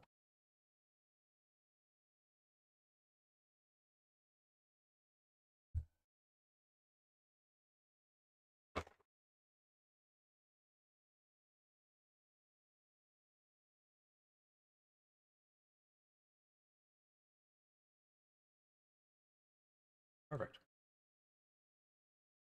All right, so nothing turns on weirdly. If I turn this on, then we should be able to go through all these values and adjust them.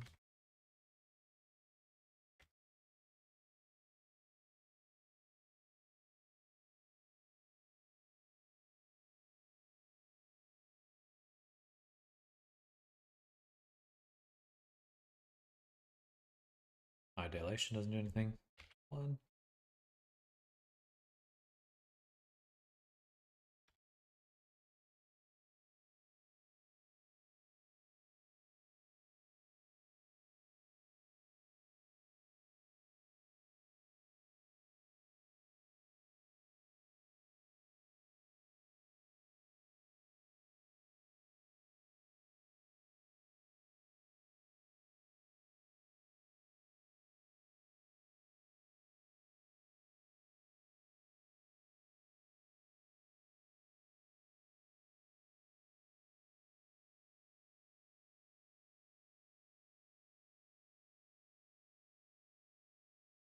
Golden, hello. IDK, what's up? But I can't type in YouTube live chat. Oh.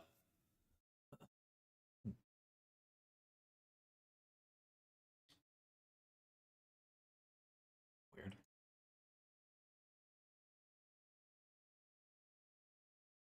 Well, hello, Golden. Good morning. Welcome. Happy Wednesday.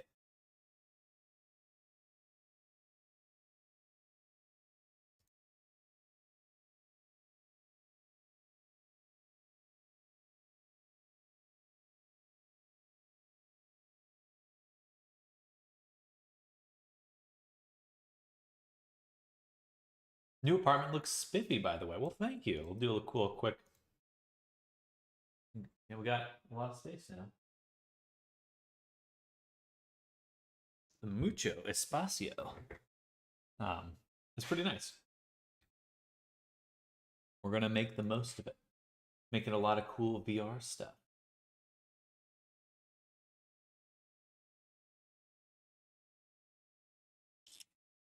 How do I go to my live studio? So annoying.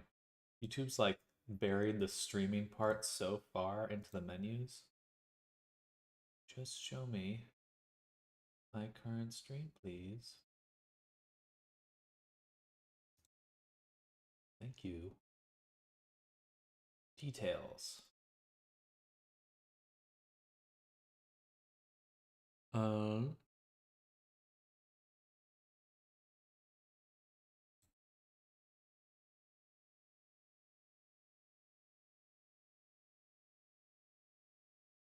Live chat replay.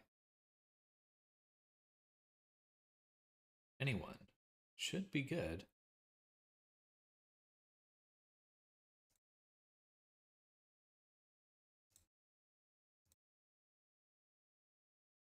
Huh. I did have this. This was giving me a warning. So perhaps that was it?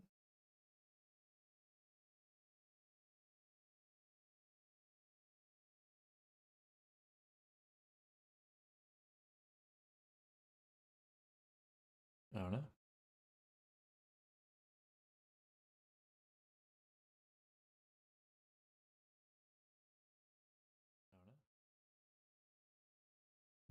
Blah, blah, blah, blah. All right. That appears to be working. Maybe I'd messed something up before.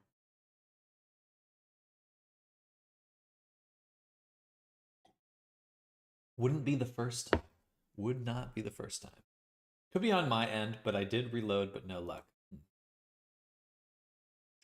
Well, if anyone else on YouTube can't type, I don't know how you let me know, but I guess I'll look into it. I don't see any messages regarding like moderation or anything, so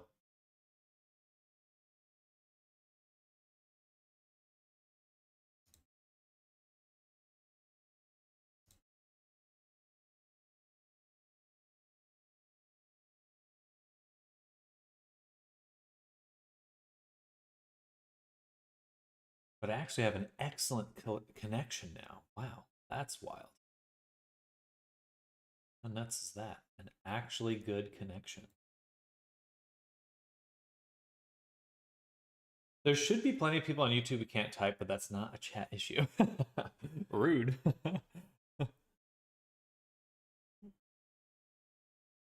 Okay. I think we're good. We have all our parameters set up as best as I can tell. So we're going to export this and get this over to the client right now. Why is that view so funny?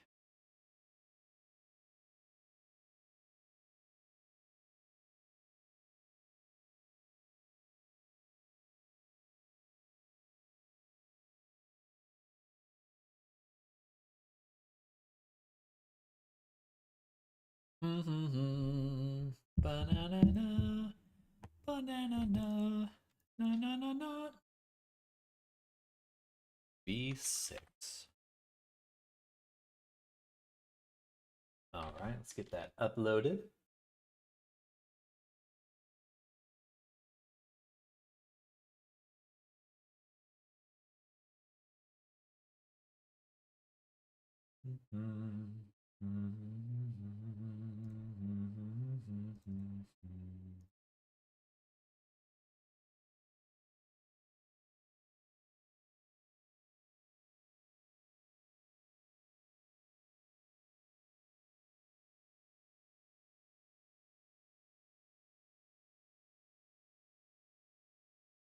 All right, I'm gonna start uploading that. I'm gonna go to the restroom really quick and be right back. And we'll do. We're gonna jump into making some armor. I think I'm gonna lurk for a while. When I finish some shears, heck yeah. I think that should be it for me. Yeah. All right, I'll be right back. One moment.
We return.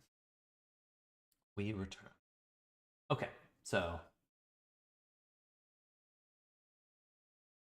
Oh, what am I doing now? We just finished uploading. I need to let Kai know.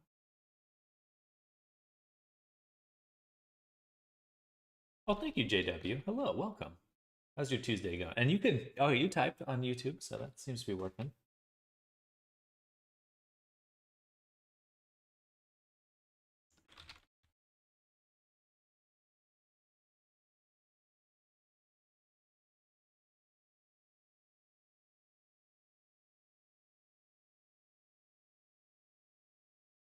Okay. So what we doing now? We just finished the face rigging for today. Nice. I'm gonna send a message to someone. So good so far. So far, so good. My day off getting some coaster modeling done. Nice. Does that mean like a coaster for a mug or like a roller coaster?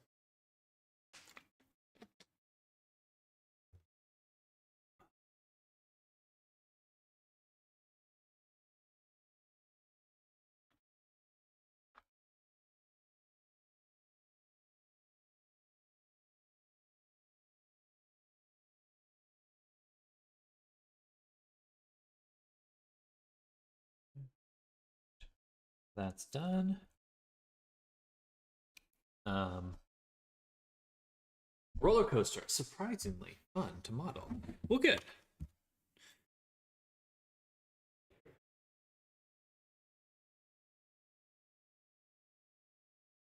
kind of want to do something a little fun. I feel like I've been just kind of dealing with more technical things the last few days, so we're going to do something a little different. I think we'll hop in Resonite, and we're going to try to figure out how to make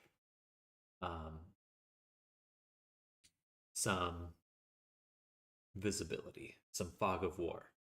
Because I want to make good fog of war for Resonite.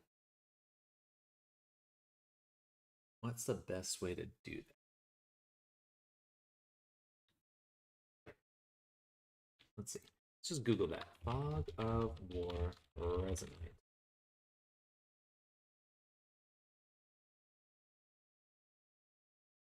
For visibility or for performance? No, not calling. Just to for visibility. So I'm hoping when people are like in a dungeon, their characters would only see certain distances.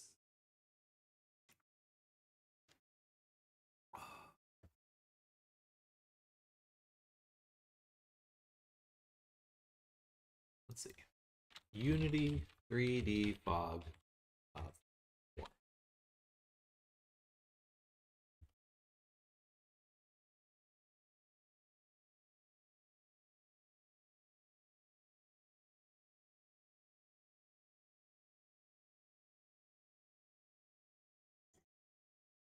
I guess I could just make a grid, right?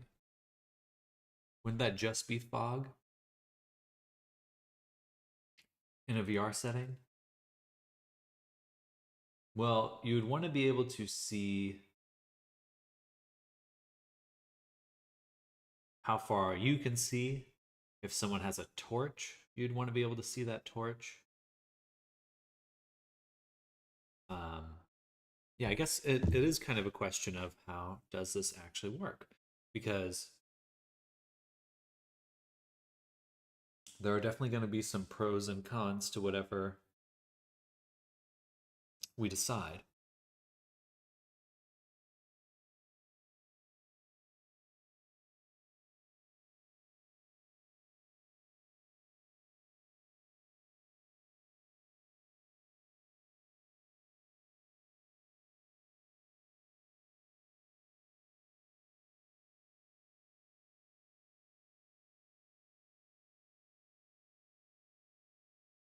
Then couldn't you do that based on a calling like system?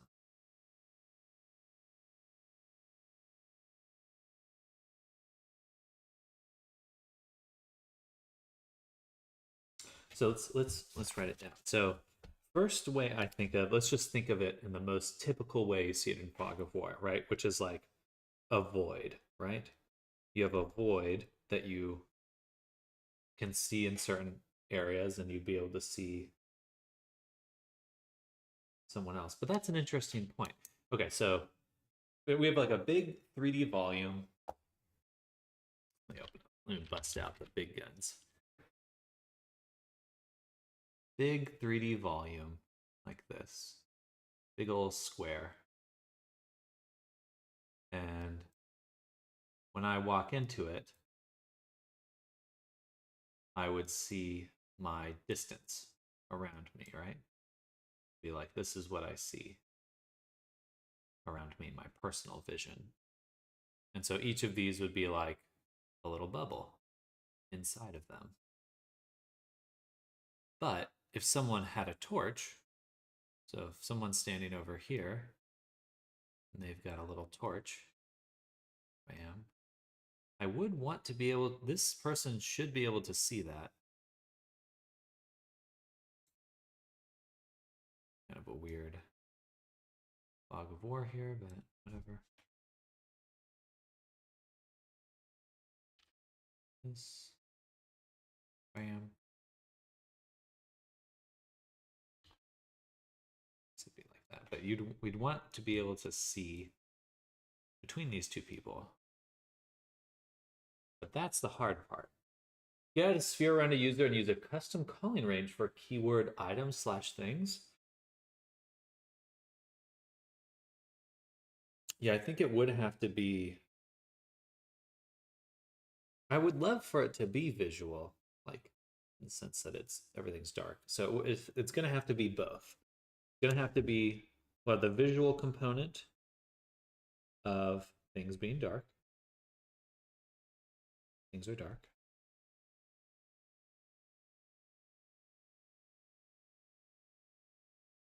And then the calling component. The calling, I guess I'm not quite as concerned about because this is supposed to be D&D, right? So it's like I literally could only bring things in when they can see them. But the problem with this is like basically that's just a light source, right?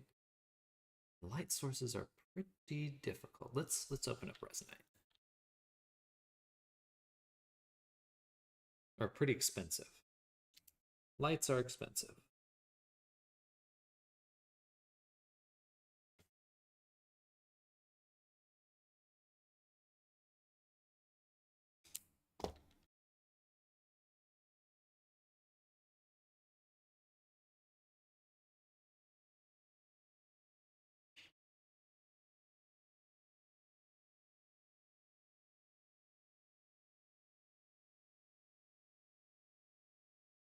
But they're probably the only way.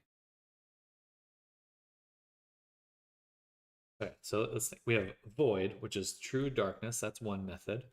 We could use spheres to limit sight. Spheres. We could do calling. We could do and lights. So those are the main methods. Probably some combination of those is what we'll end up doing.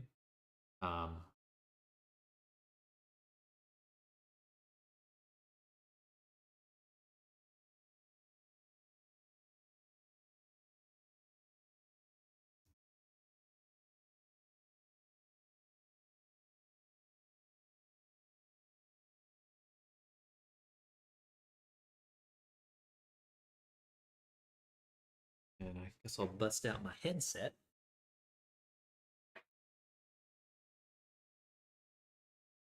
Because I'd love to be able to do like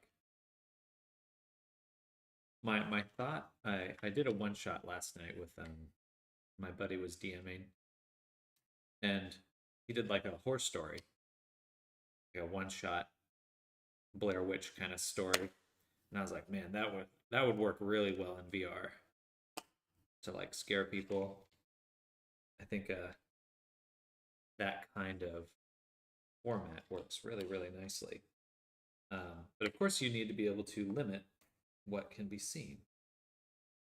So I think that the final method is just purely manual, right? Purely manual. Like you wouldn't be able to see these things. And in a dungeon, it's fine. I don't know. I feel like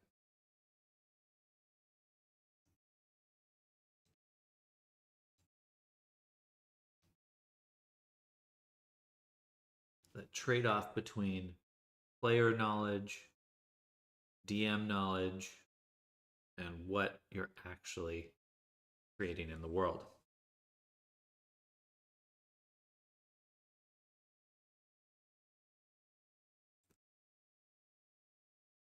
Ooh.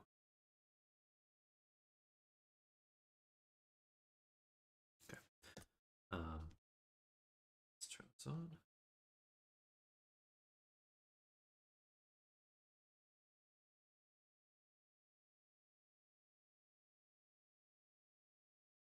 Alrighty.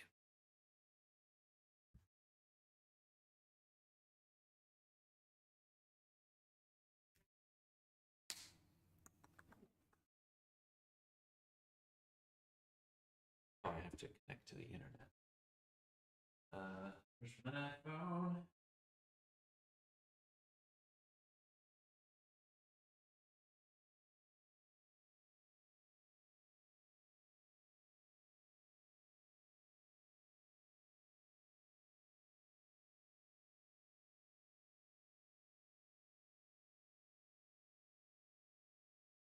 Let's make sure I'm connected.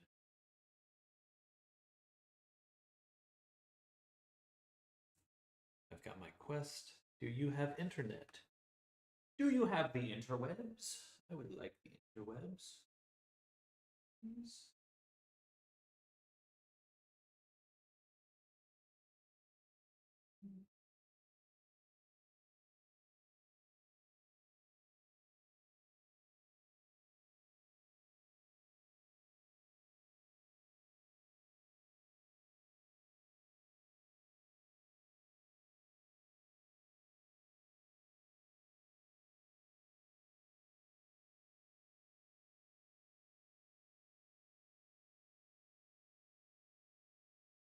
Connected. And not transfer that from my phone. Okay.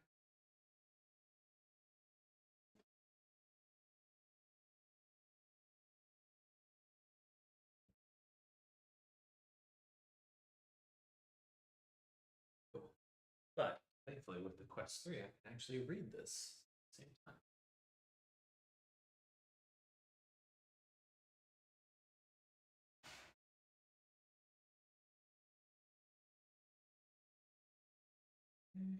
Boop, boop.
I'm connected now.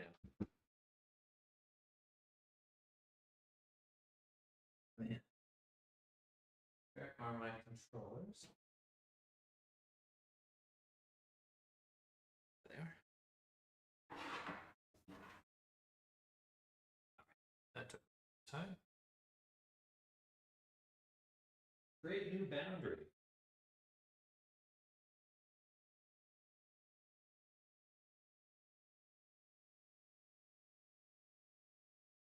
Cool. Well, actually, do my whole room, I guess.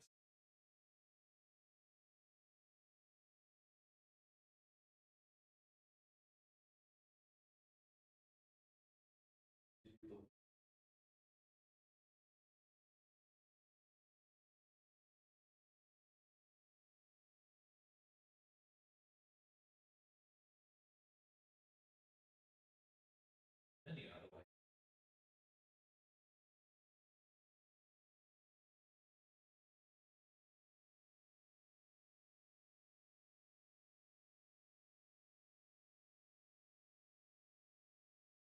All right. We made it. That took too long. And launch CBR. All right, I'm back, everyone. I'm back. Ready to maybe eat some snacks. Ooh. Whoa.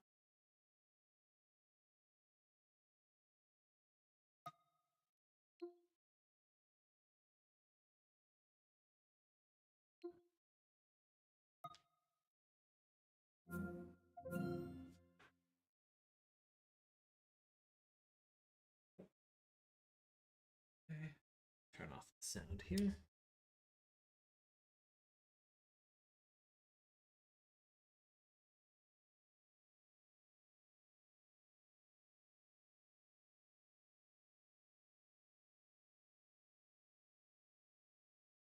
All right, we're just loading. Can y'all hear me? I think you all can hear me. It's a little bit faint. Can't see me. We'll scooch right over here. Oh, hey. Yeah. All right, perfect.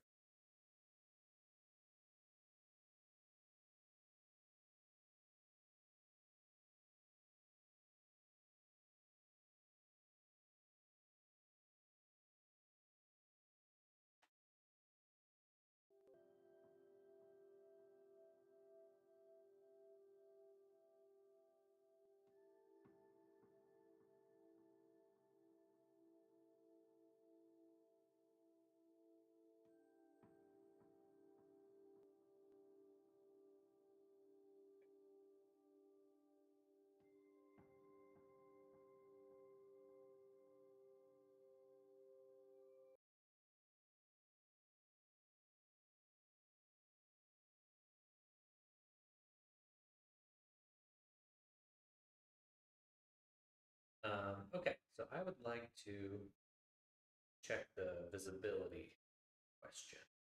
So we're going to load up my other world.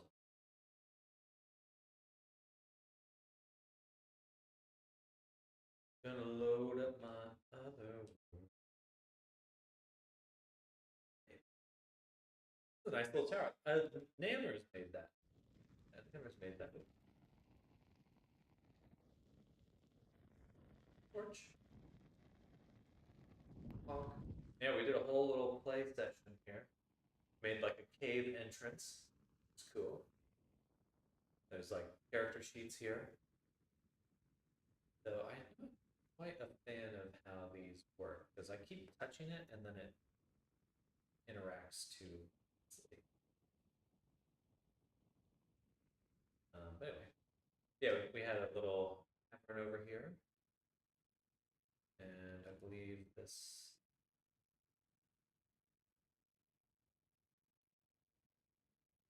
just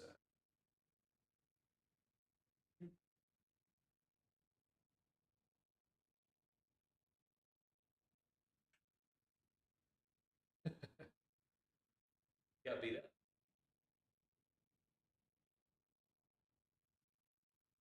And our little goblins. a little chaotic in here, but we had a whole session or a little some combat in here. Um, and there was a whole nother little section over here.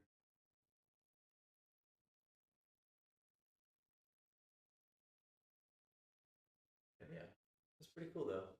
I think quite promising. People really liked it.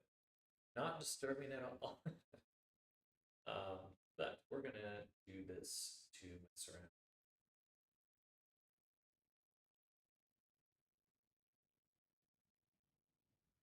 Visibility. So go ahead and pop this open. Open the inspector.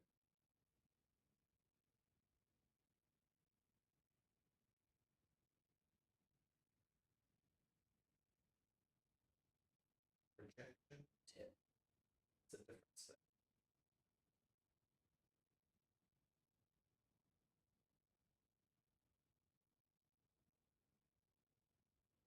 Whatever. So we got the whole world here. And this is everything that's in here. A ton of garbage. But that's so much garbage. What I want to figure out is how to update the skybox, which I believe I can create a new one.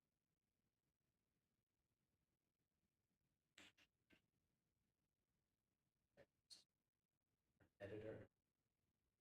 Cube map creator. World light sources. Oh, there are reflection probes. Nice.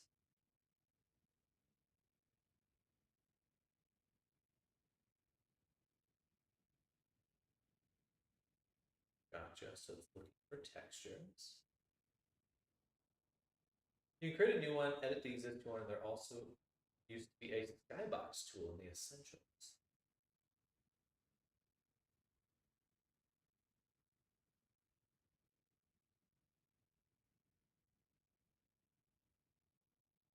Gotcha, those are updates.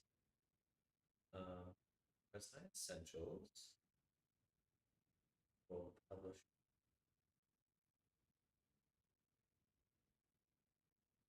Yeah, I feel like I remember seeing one sky or sun tool.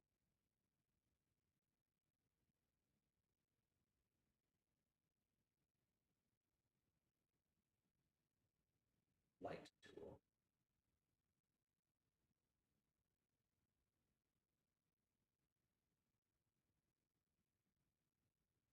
The sun gun.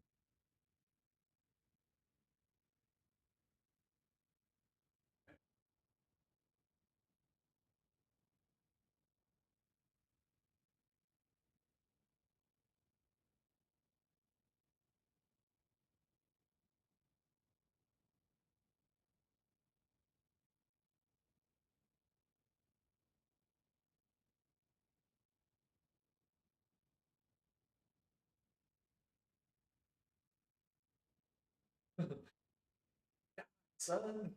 I don't think that's it. We'll leave that over there for now. Okay, and let's take a look at. So we do have the sky. So we've got the light. I'm assuming this is the directional light. We've got the skybox, which that doesn't quite do anything, but this is the material. If I remove this, it's all dark now. I go to this light, turn it off. Really pitch black. Actually, what I wanted to try. What's really fast? Like 0 left. What? I make a light.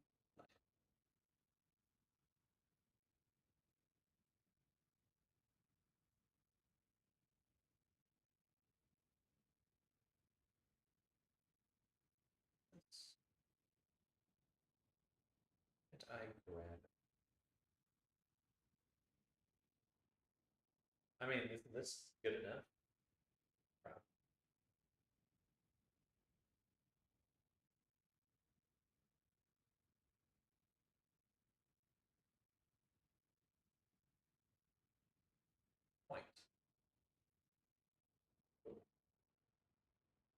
Could have been a custom thing or a deprecated thing.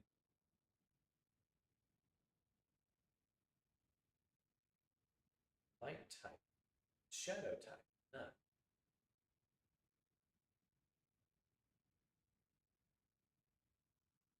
Well, that's scary. Actually, pretty high quality shadows.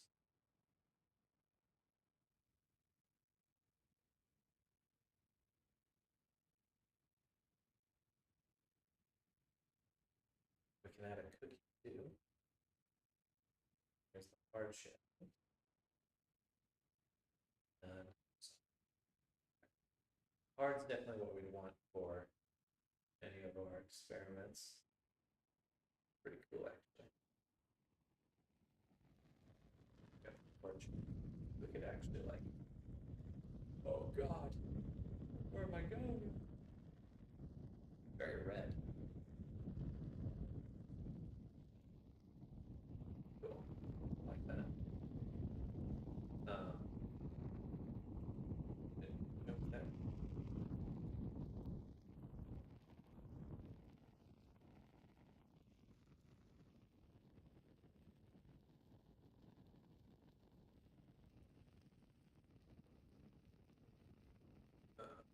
Don't mind this, but I'm really loved by a lot.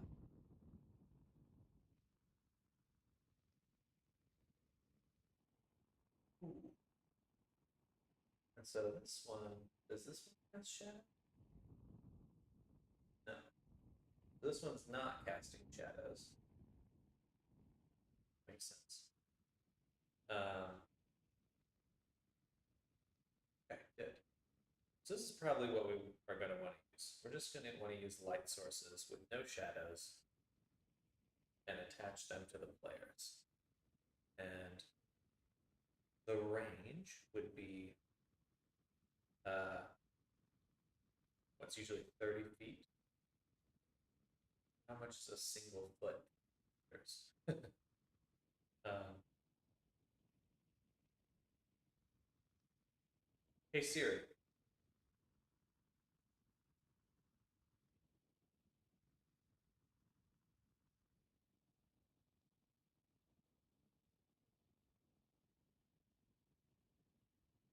One point five.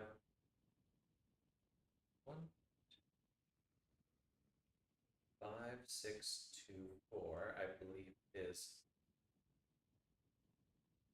5 feet in metric. So if I divide that by 5, I'd get 0.31.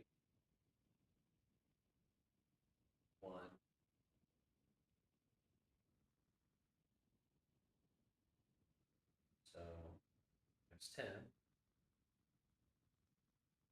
30. Sure. Something like that. That seems like a lot, I guess. But this is like your view. Your how far can you see? How far can you see? And if we turn on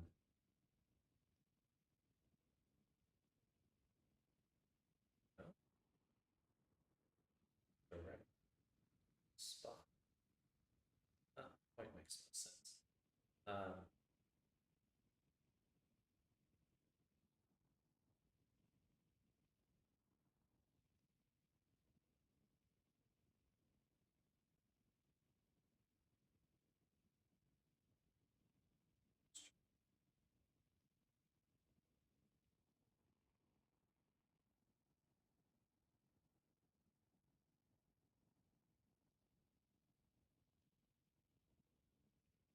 Let's make this a little bit easier.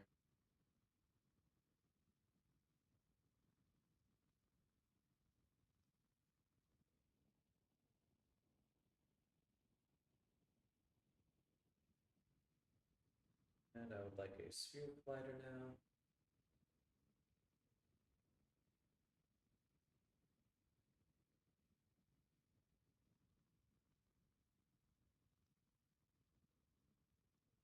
That is fine.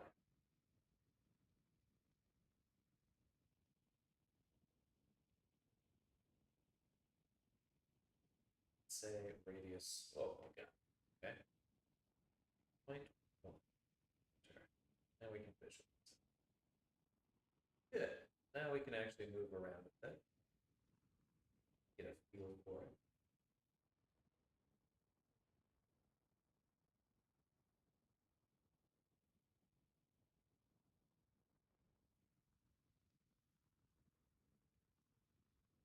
Cool.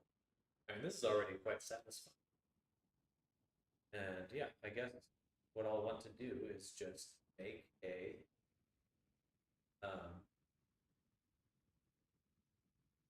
when we're in a dungeon, you just turn off the lights. When visibility is important, you just straight up turn off the lights. That's really simple. And a performance too. Sky.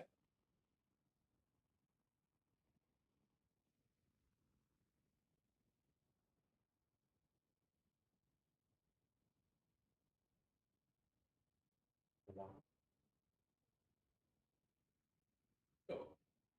Well, that kind of concludes my experiments there, I think. Just wanted to get a good idea of how this works.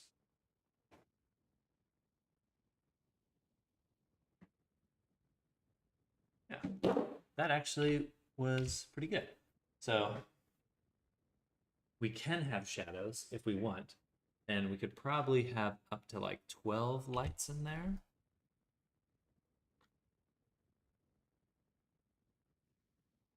Oof, okay. Doesn't need to be so laggy. But and we also have some settings now for the graphics. And yeah, per pixel lights.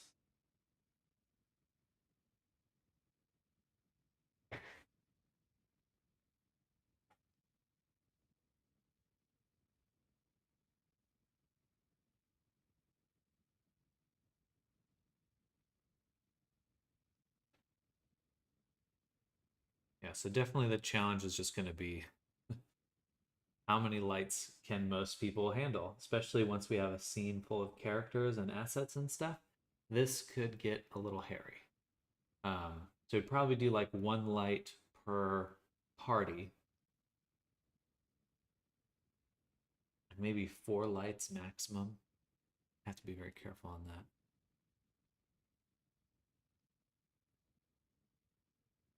Okay, but that's good to know.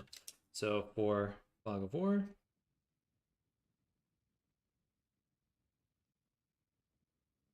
we'll use lights. We'll use lights.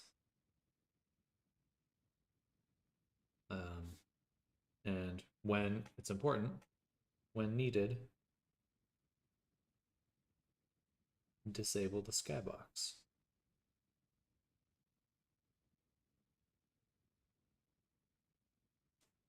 And that's kind of the main thing. It's just when we don't need it, we just turn it off. Okay, cool. Good. And then everything else in like a normal setting, if we didn't want to use Fog of War, we just say, we just only bring out characters when we need them.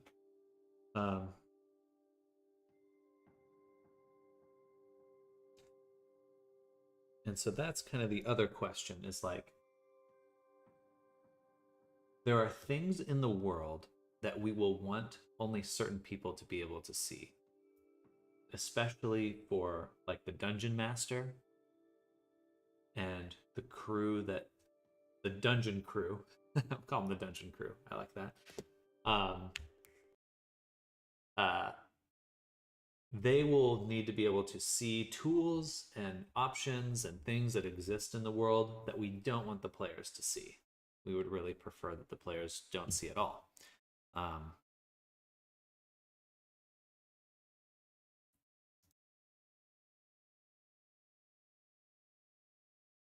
So we'll have to assign a few roles. So we'll have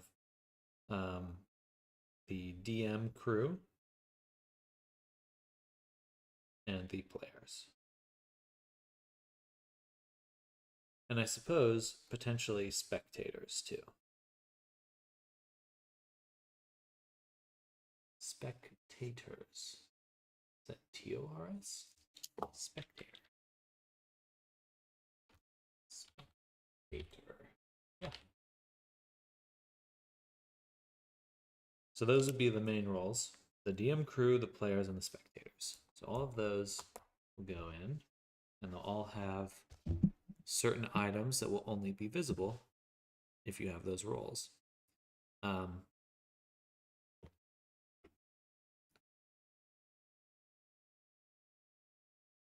it'll just be a topmost component. Top level component.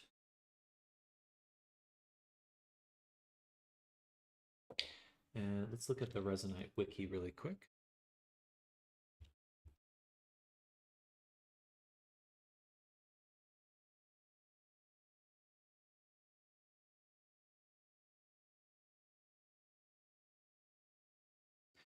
And then also,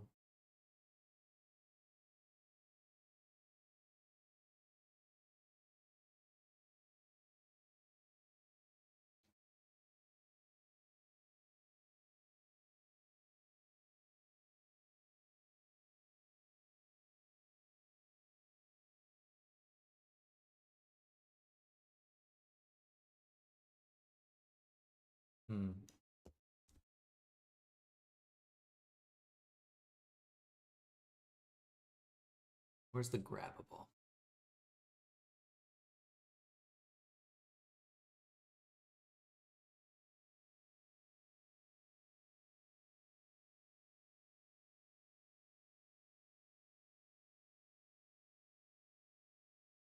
There is a list. We can say only users. I wish I had a keyword instead. That would be cool.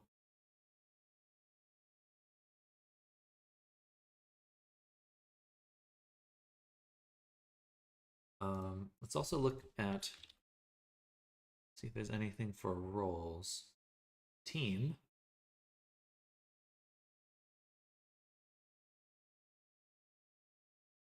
That's just that. Let's search user.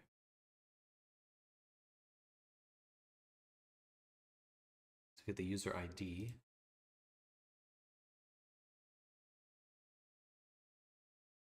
Hierarchy of slots. A slot, root slot of a user is indicated by the user root component, blah, blah, blah. Yeah.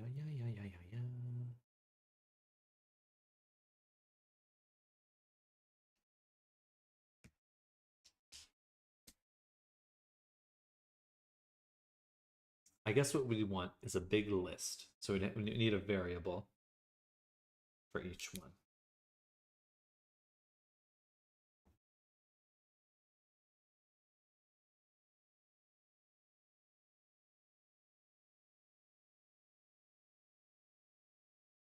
Or an enum for roles.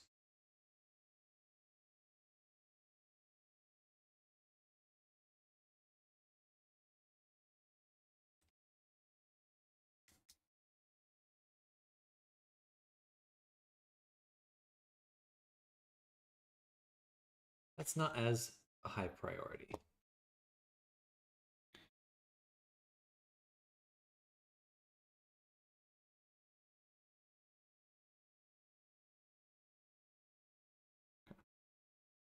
What is priority right now?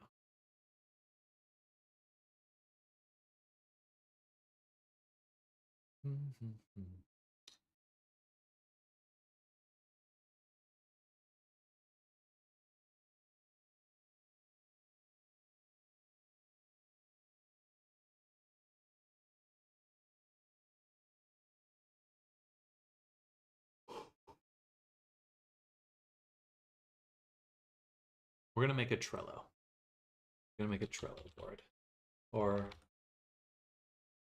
we're gonna make a few things. First is, think a Google Doc.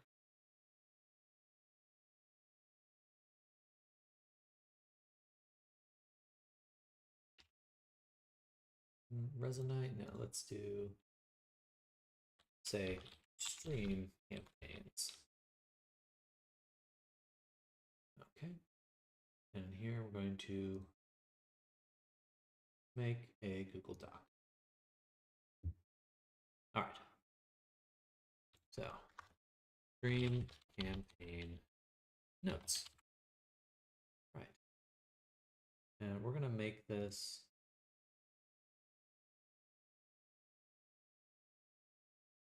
anyone with link can view.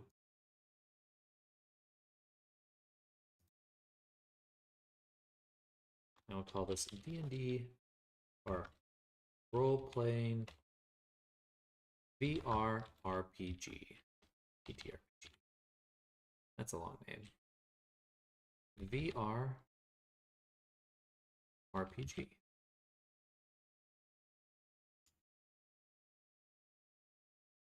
And we'll start condensing some notes. Oh, sorry, I missed your message there.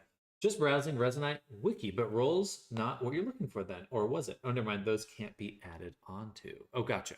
I just did. I don't think I just didn't even see them, I think.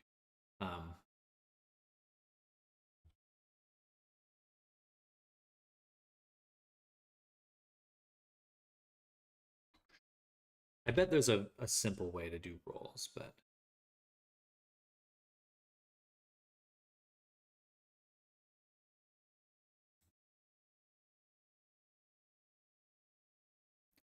member of the community, so this is more that.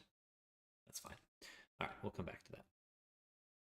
So the goal is to create compelling campaigns, role-playing campaigns in VR, virtual reality.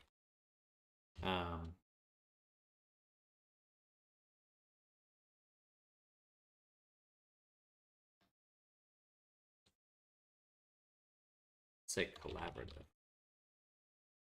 Role-playing campaigns in virtual reality. And I'm just going to be kind of more of a list at the moment.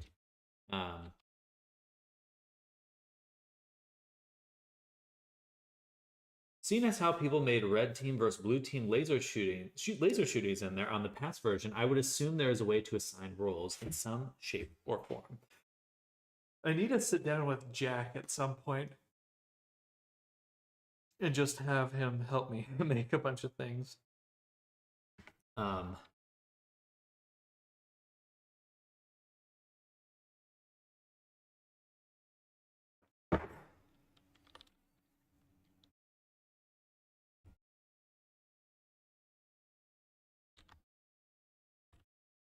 So let's say, let's be a little bit more generic. Goals. Create collaborative role-playing campaigns in virtual reality.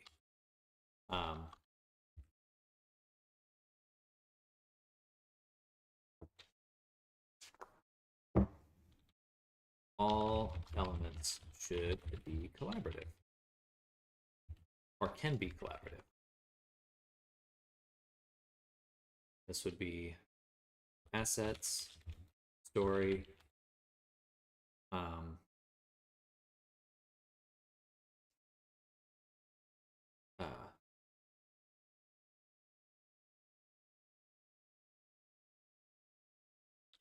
themes,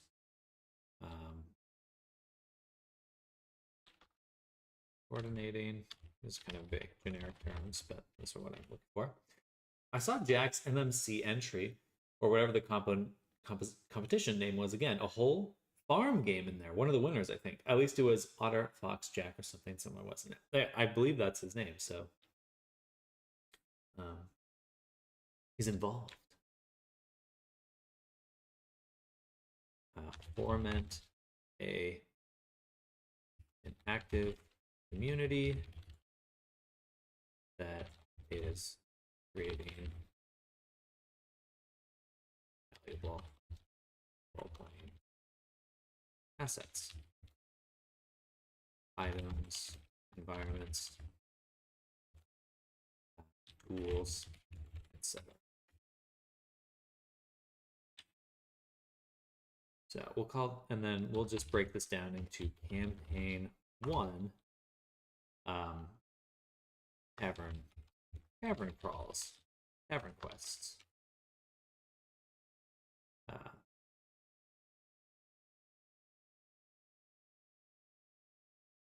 with this first campaign, the goal is to test process and workflow. Process and workflow as we develop optimal ways to roleplay in VR. So, assets. This is what I really wanted to get to, is we do need to make assets. So I want a tavern. I would like a crypt of some kind.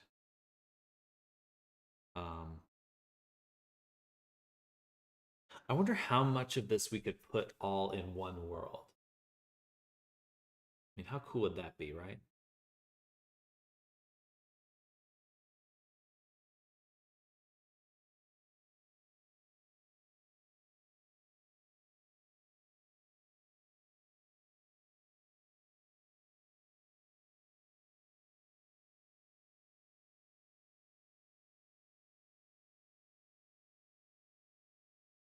And we'll say, actually, let's change this from set pieces, or from assets to location. So tavern, crypt, goblin camp. We're going to be very generic to start with, because I think I'd rather just move quickly through testing these things. We'll need some. I need I guess a town.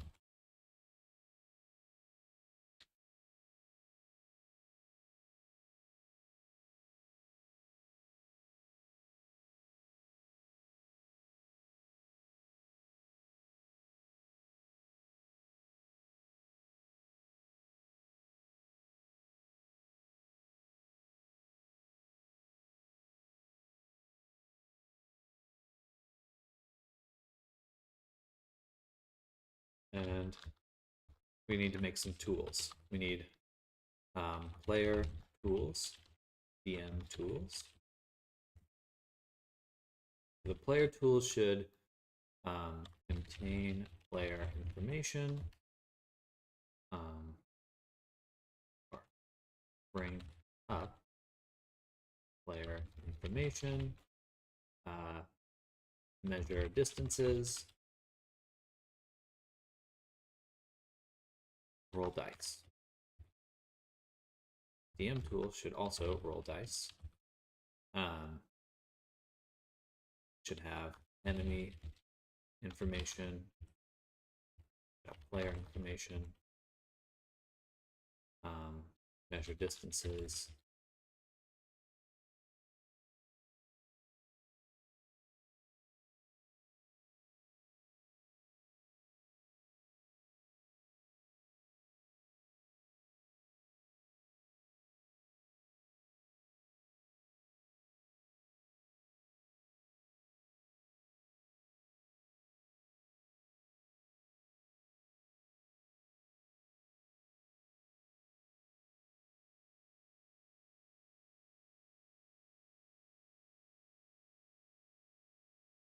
we also need to develop workflows.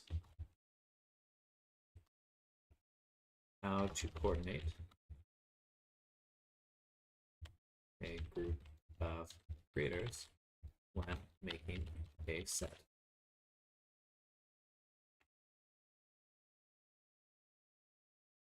Is Resonite the best fit?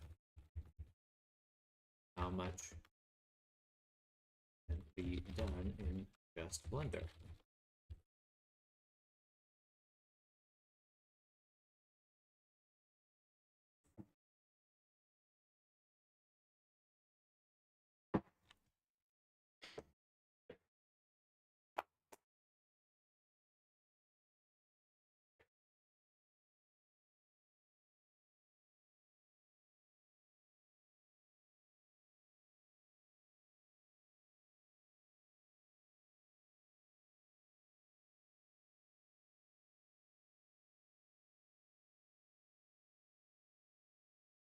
Also, if anyone wants to contribute to this, or I'll go ahead and copy the link, post that in chat. Oh. Oh.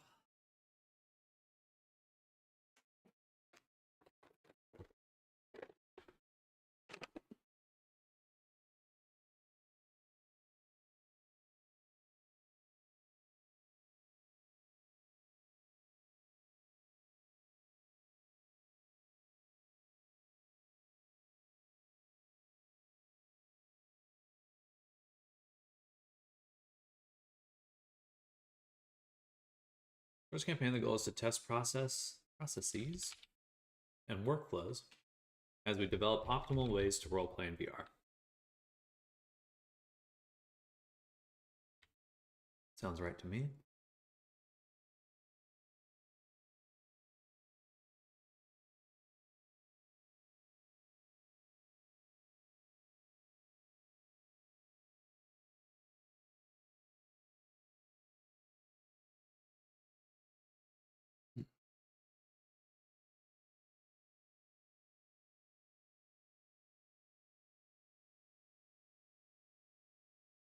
Okay.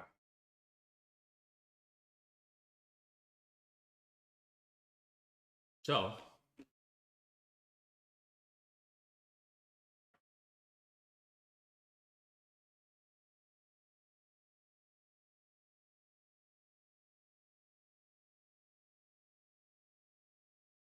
here's what we can do.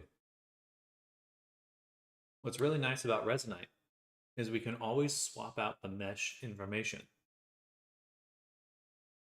So our first step in Resonite is simply to gray box everything. Just get absolutely everything in some sort of gray box format. Make boxes, place them, move them, and then we can also set up 5x5 squares that we don't need to have look perfect to start with, but would just allow us to assemble like a building really quickly.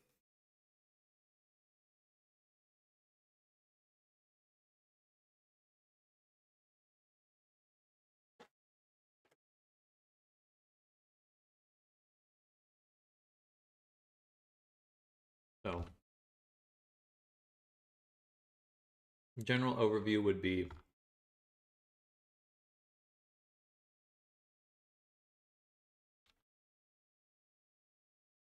concept or ideas, concepts, gray boxing, detailing,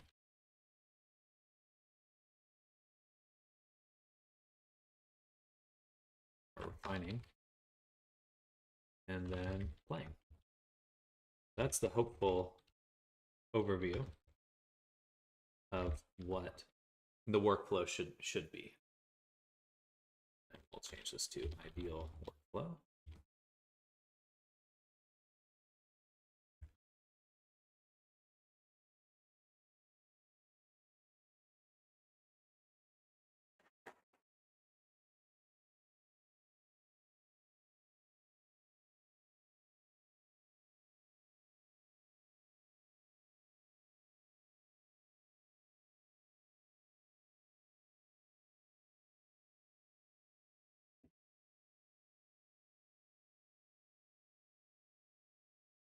I think we'll spend some time right now and this afternoon, and we're going to actually flesh out the town. We're going to generate as many images, find reference images, whatever.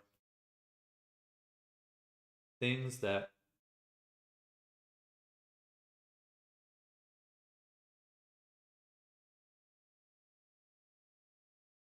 help us hold a vision in our head of what this particular setting is going to be. So pick a visual, set it up.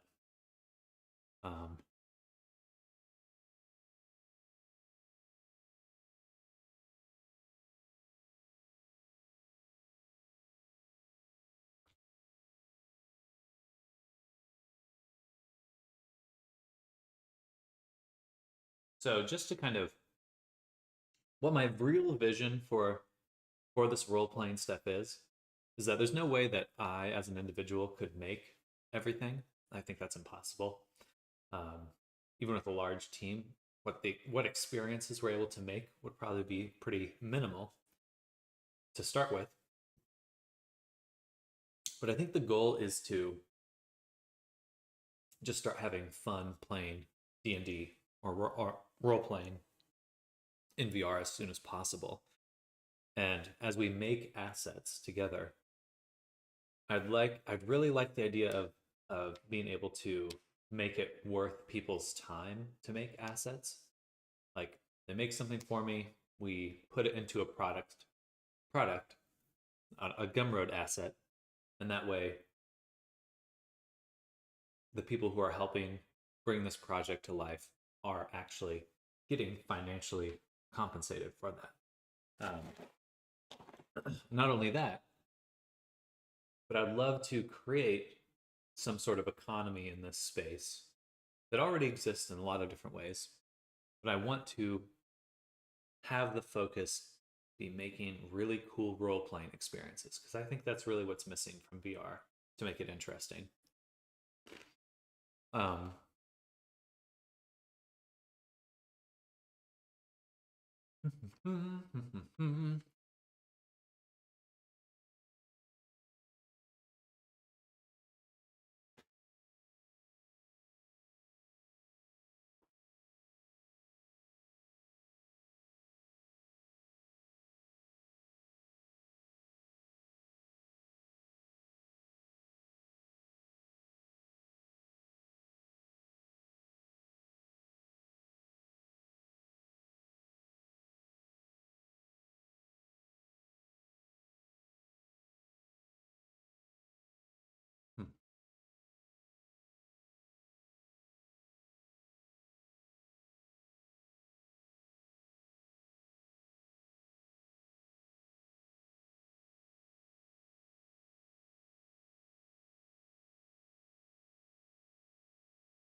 okay.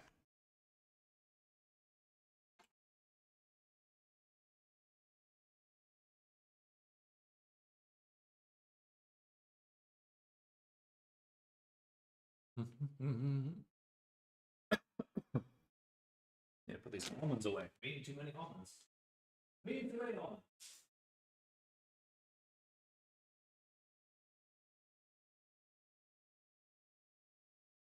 But I will get a refill on my coffee.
totally just spacing out right now, but just trying to think about this. I think it'll be good. I think I need to start doing open calls for like Resonite building sessions and start planning those out. We need to create creation events or events in general. When are we making things? And when are we playing with what we made? When are we role playing?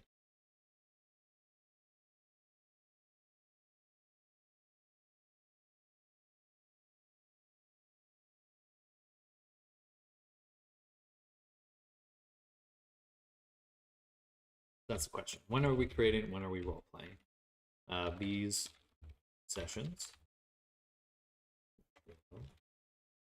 need to be more frequent.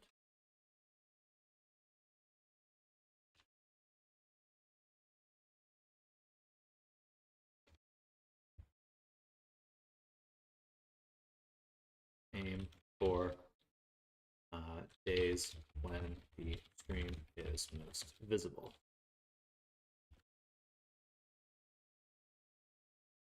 Just thinking if I could model something from the list because I don't have enough distractions. Well, hopefully we'll make it worth your while because my goal is to create a list of assets we're going to need, and all of those assets we're going to put on Gumroad in some form or another, either in big packages or whatever, but split profits, split revenue. That's the plan. That's the plan. Start pulling tension and value into the community.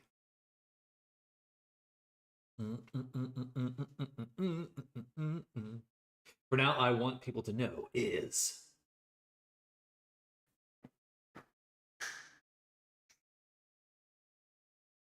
do you even blend? Do you even blend? I'm trying. Okay. So when it comes to schedule,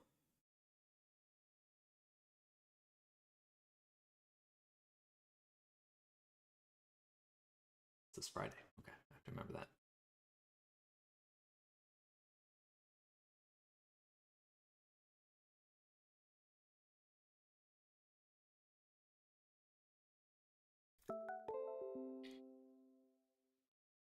Well, hello, Sky. Welcome. Welcome.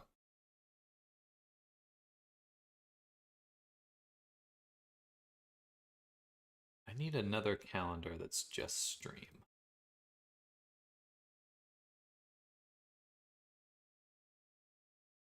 My calendars. Create.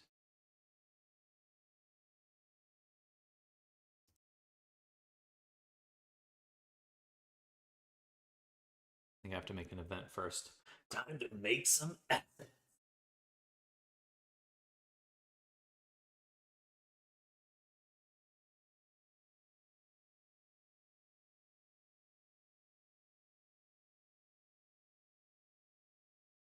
So I think for now, we'll just plan on alternating, right? In the morning, we make stuff. In the evening, we play with the things we made. We do or at least, I mean, it'll be basically making things until we can test. That's the general cycle right now. Once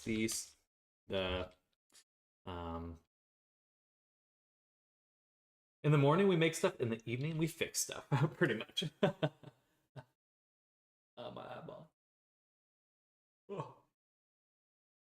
So yesterday you talked about making them multi-res.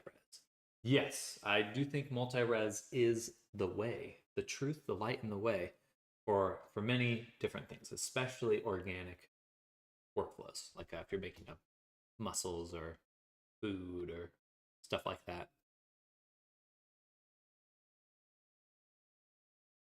Once we are in the rhythm of things, we can start an actual schedule. For now, plan for larger. Okay. So I think we'll shoot for hard surface should too. It could definitely help. Definitely help. The only difference with hard surface is just how much um so like with multi-res you can just be a little vague with like your topology, your base topology of the simple object you're going to subdivide. So for hard surface, you just kind of need to know what you're going to have beforehand. There's no should IMO, but it can be done with multi-res. I think for hard surface, you could just go back to normal topology, or you just, I like to think of a multi-res.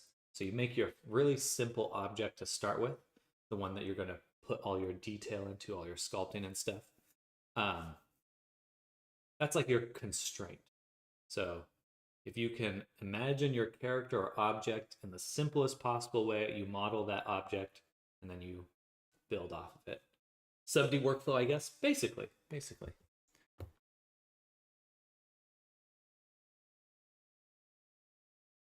Bake perfect cakes with multi-res or anything, then bake the perfect cakes the way you do it best at the end of the day.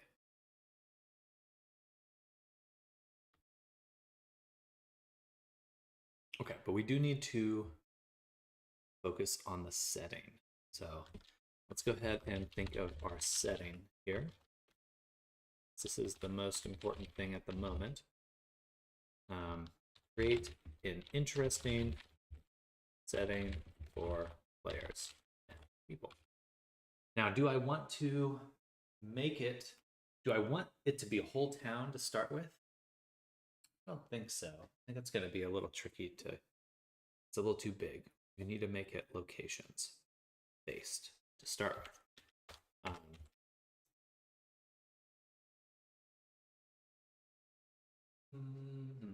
Oh my God.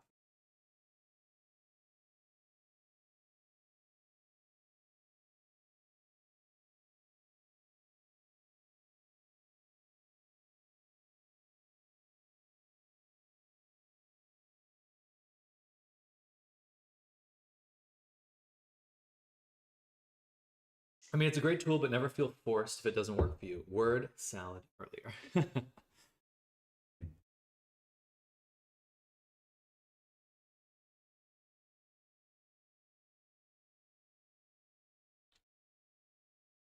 An interesting setting. So I love Gothic Victorian stuff.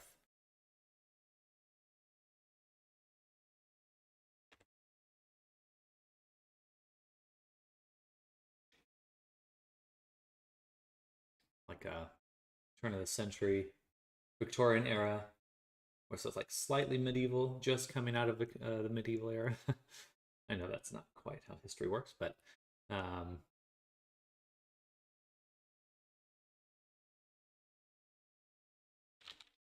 aesthetic. I guess that's aesthetic first.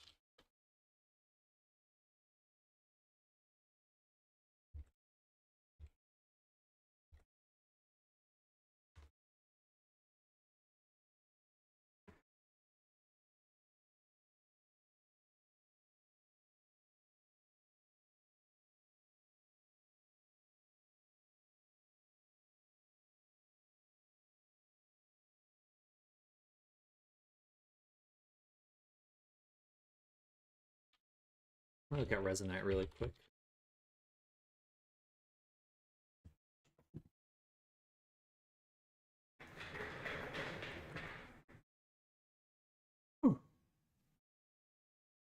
Oh.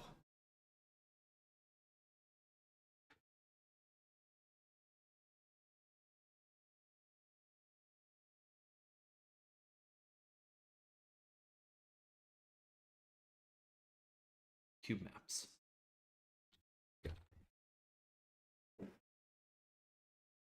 So we have a procedural sky. Are cube maps only?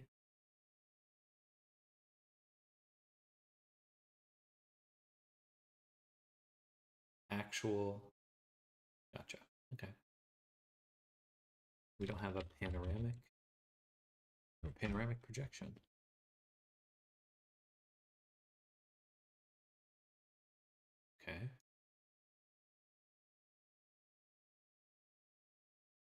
elements.core.panoramic projection. I need to pay attention to this more often.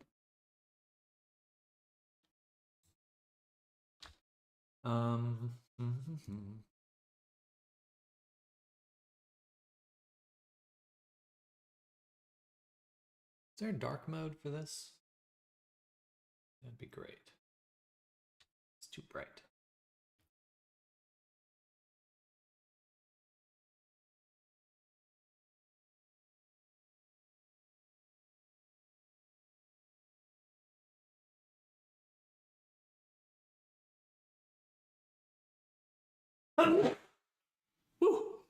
Okay. So what I'm thinking is we need to start with a tavern. I think that's a good fit. In the newest update, they finally gave us dark mode. I saw dark mode for the drive. Is it not? Here, oh, thank you.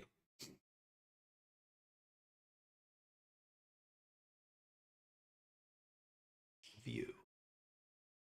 Mode. Nope.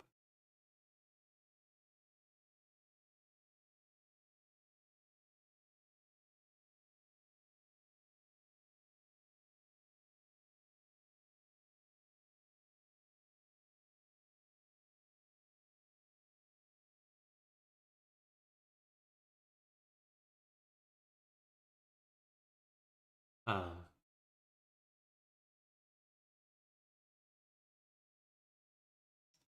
mean, really, we just need to start concepting. And yeah, I'm going to put these together. Ideas / concepts. Just drive, rip, I lied. How dare you? I wish that was the case, but someday Google will be able to muster up enough resources to make a dark mode. But it is not this day.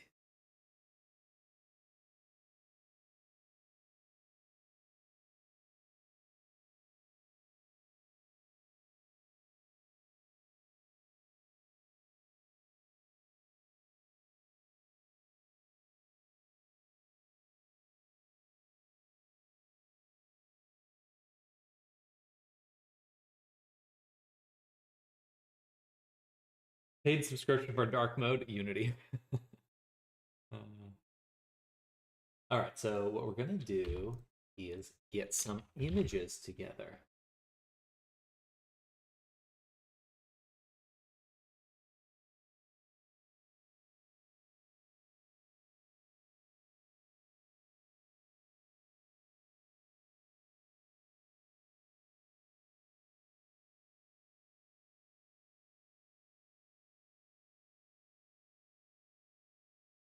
Ooh, that was a good one. Mood boards, perfect.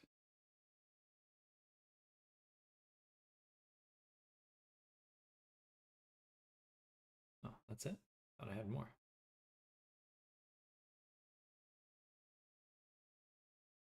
I think something like this is good, where we're trying to capture a vibe.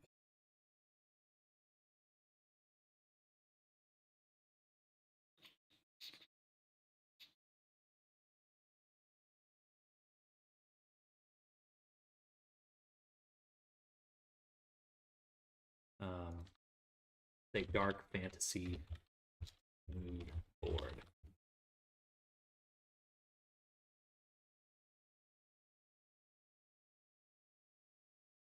Man, a little generic.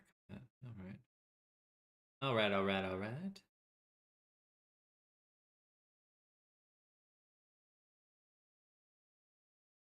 The Mimic is kicking my butt, and I haven't given it teeth yet. I've gone full gremlin on complexity. I'm so sorry for when you finally get into this. There's no rush. But I am excited. I am excited.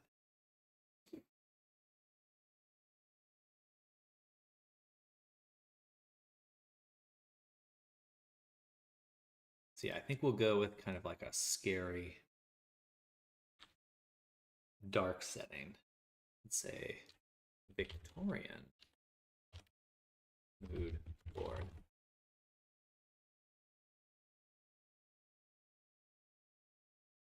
We can create monsters. Absolutely. Absolutely. So let me make the other part of my community thing, which will be a Trello. Um,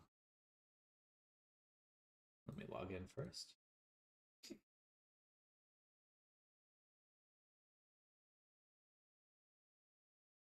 So I'll make a new board. And we'll call this SB stream our role playing tasks, RP tasks. Excuse me. Okay.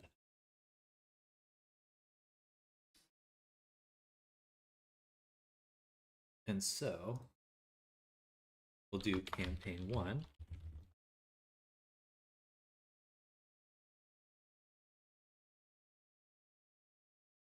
And yeah, so there's quite a few items I know we'll need that we will need right off the bat. So I'm gonna say tavern food would be 1.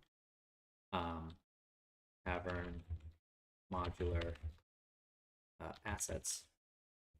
We'll want a quest board. And I should be able to make this public, right?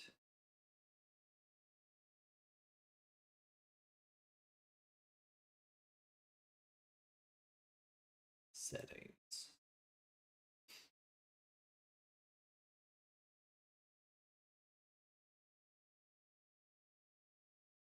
Cool. Commenting. Why can't I use that? That must be a paid thing. Let me see. Free Trello alternative.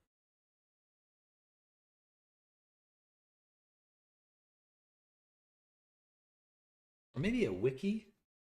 What would be anyone have some suggestions for like a good space for us to coordinate bit of tasks and things like that? I think Trello's good, but it's just not free. It's just not free. So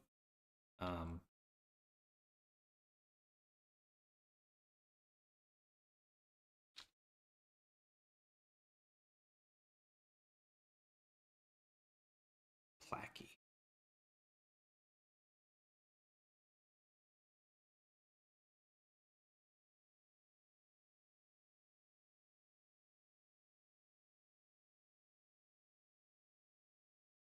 Read camp. Know that GitHub has a similar feature that whole teams use. That GitHub might not be a bad idea.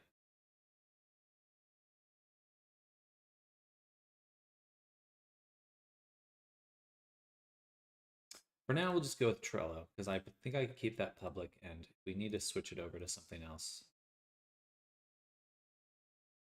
I will. Or actually, let me just make sure. Can you all see this board? Oh, I can share it. Create link. Gotcha. Sticky notes are all I need to forget tasks. Okay, I don't think Trello's the right thing. What do you use to create the character stat sheets? D&D Beyond. I was using fastcharacter.com.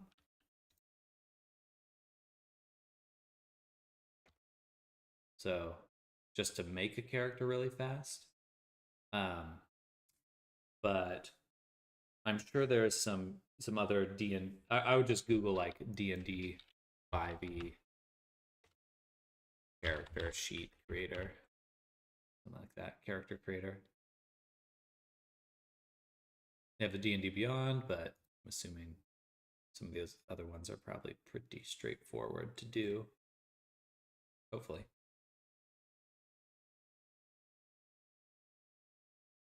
Okay, so not Trello.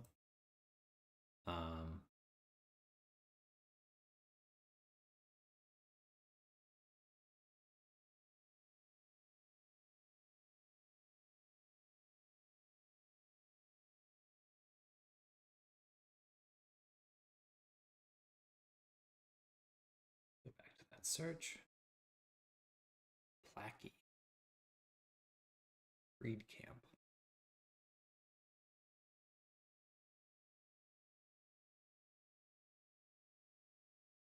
That's really cheap.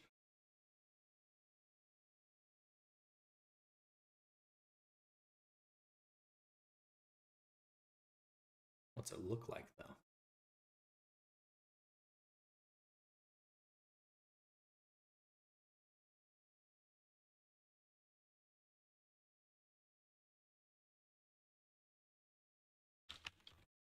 Reed Camp.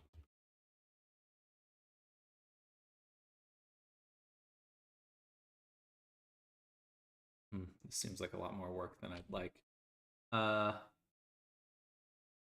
Okay, here's what we'll do. We'll actually use the Discord. That makes it a lot simpler. So we have community channels. I'll make a new channel. This will be a forum, and we'll call this role-playing set for now. Okay, so here on role-playing assets, we'll put that down into creative development.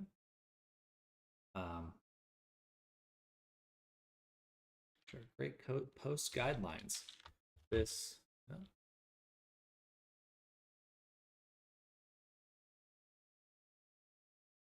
yeah, can I just type, please? This is a forum to organize asset creation for our role-playing sessions. Or organized role-playing.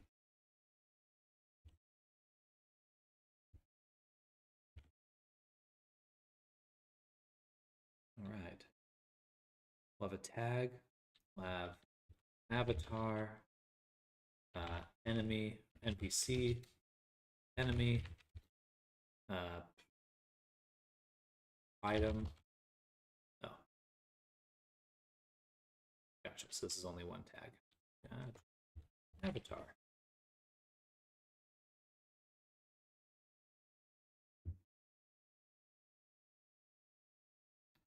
Try that again. Avatar. Thank you. NPC. Prop. Environment. Modular. What do they call that? Where you have your tile? Modular tiles? Save. Sure. We'll leave it there.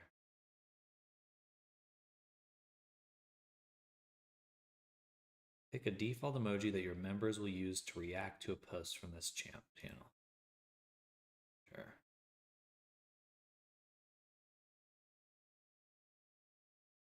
Default layout, gallery view, list view, or gallery.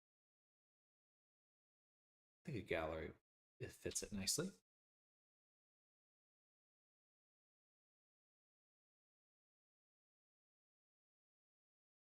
Permissions. Okay, fine. I'll save.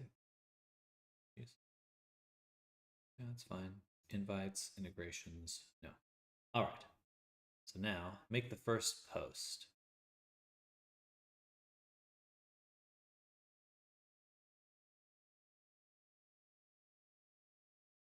All right. So tavern modular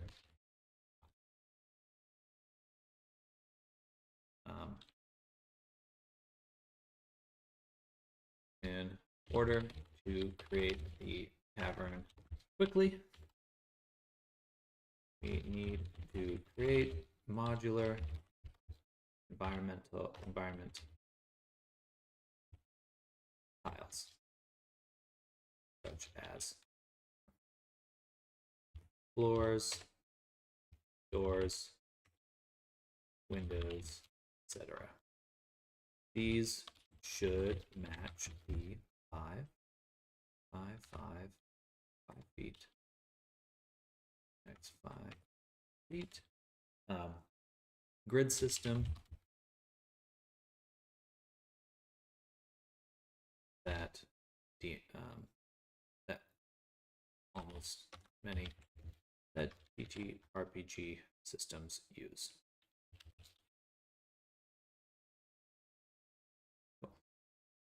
This is the way.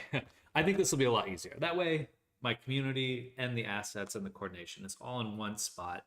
We're not going to multiple places, and this can scale. So we'll do D&D tab.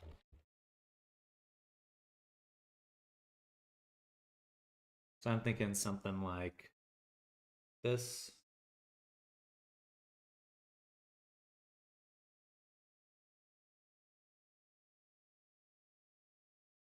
This is AI, so I don't mind taking that.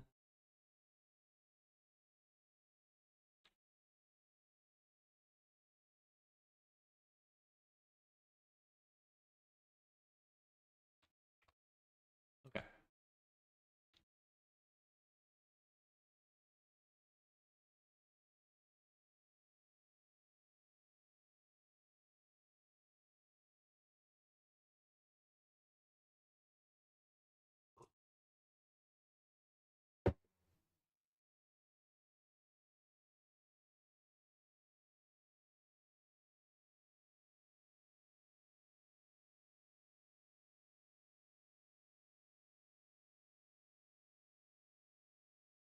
Better directly if you are interested in working on, or actually, I'm just going to say Sam Better will be overseeing this task.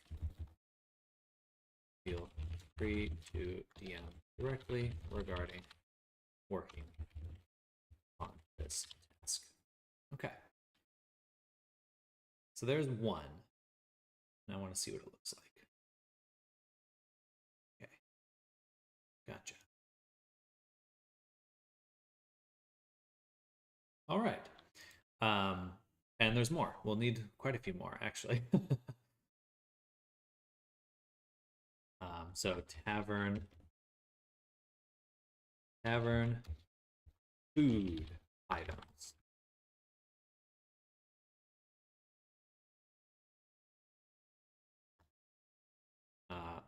We will need a wide variety of foodstuffs that you would normally see in a tavern. Looking for a realistic style, or can it be anime or semi-realistic?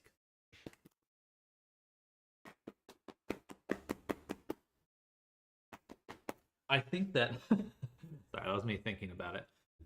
I want to push the fidelity into realism. Like WoW or other. I think that with the I think it'd be good to push the realism. And so my goal is to work with anyone that's interested in making assets. And so it's like, well, even if you may not feel comfortable making like high realism stuff, I will help you get to that point because I want to make assets that we can both sell together, and that are really pushing what you can do in VR. So I think realism, that's where I want to go. Not necessarily like perfect realism, but stylized. Like think of a Diablo or something. I'll show you where I am at later. So can you give me advice? Absolutely. Absolutely. In fact, if you want to would you like me to make you a task here in the Discord? Just point me in the right direction. Absolutely. I think for most of these, I'm going to come up with concept art. That's where I'm going to be spending a lot of my time, is making blueprints, doing drawings, and explaining things. My default cubes just look like the real thing. I've got this. This looks just like a cube.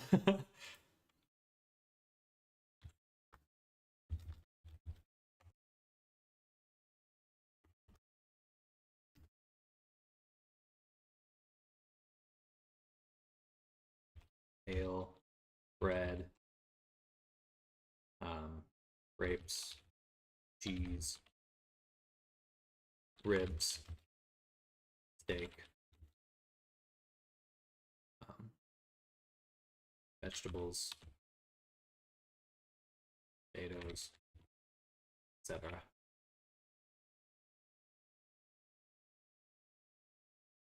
And tavern food.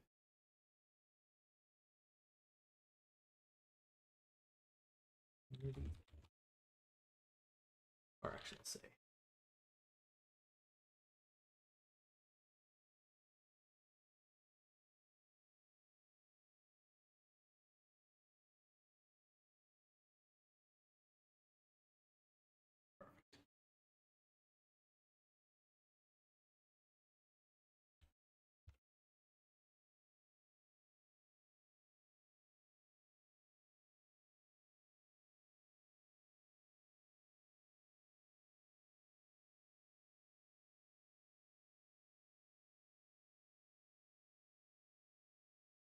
all right. Okay. So Sky, just to clarify, you were looking to create a monster. Is that the direction you'd like to go?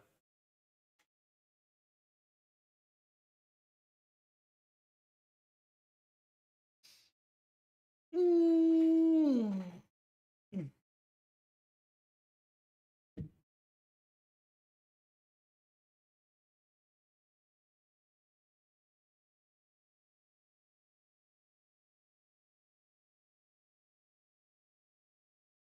I started with a chest. Okay, gotcha. Uh, well, if you're looking to do a chest, then we can definitely kind of uh, go there. It's low poly, so I'll get on sub D. I wonder if you can upload files to this. That would be handy. So maybe it could be made into a mimic after all. I believe Arctic is working on a chest mimic right now. We could definitely always use more chests because there's going to be a lot of them. So might as well have a large variety. Um, and did I tag this? Yeah, prop, modular tiles. But also got a hammer, sword, and apple. Perfect. And an anvil. Okay, heck yeah. Yeah, I suppose a blacksmith is something we could use eventually. Having like a nice blacksmith area.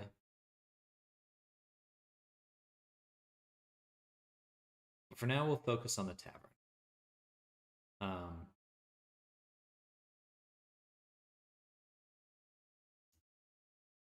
and we'll call this Avatar Tavern Keeper.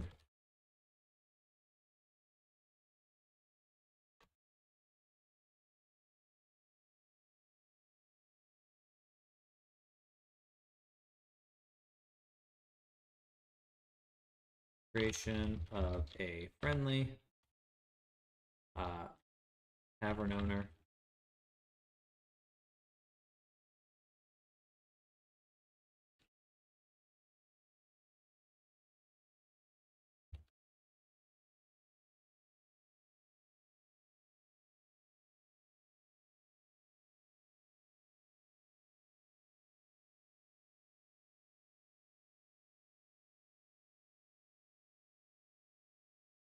There's so much AI generated stuff on Google now. Holy moly. Especially when you search D&D stuff. It just gets nuts.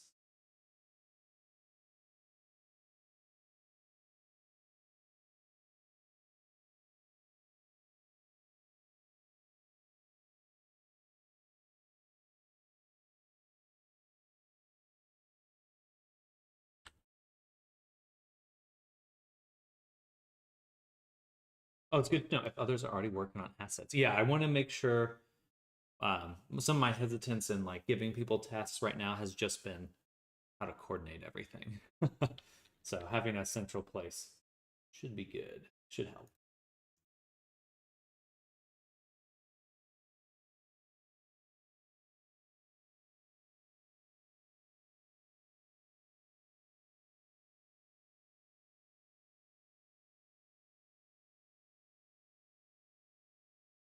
reference image is inspiration, and actual concept will need to be developed.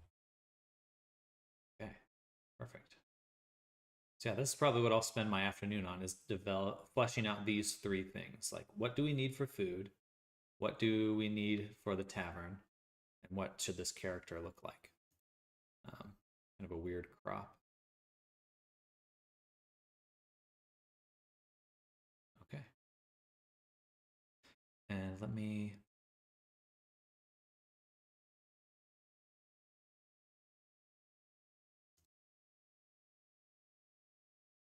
How do I change the description? There we go. No. Post guidelines. Here we go. This is a forum to organize role-playing asset creation. Tasks can only be created by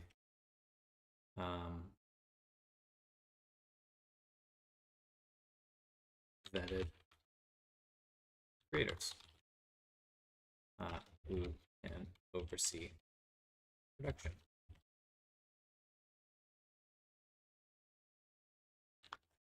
Tasks will be voluntarily assigned to, or voluntarily chosen by creators, artists. I'll say creators.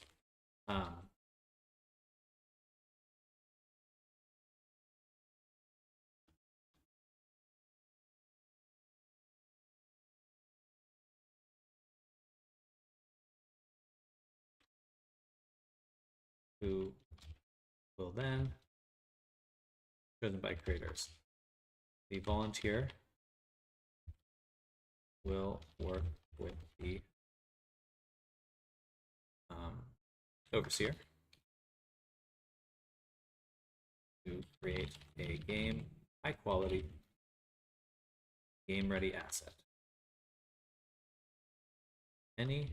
All tasks are intended to be turned into assets that will be sold on Gumroad and other merchant sites.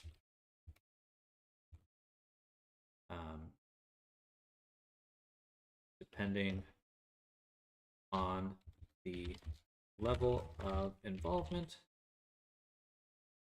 from the overseer,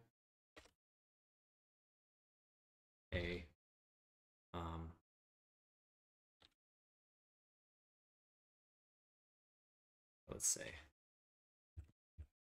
the level of involvement from the overseer will determine the split in revenue.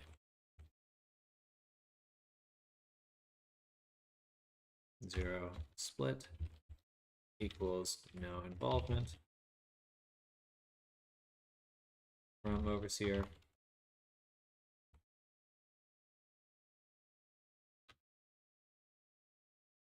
%. No, let's explain that. I think that's good for now. There we go. Okay, time for some VR exercise and food after, not during. See you later. Sounds good, Snardo. We'll catch you later.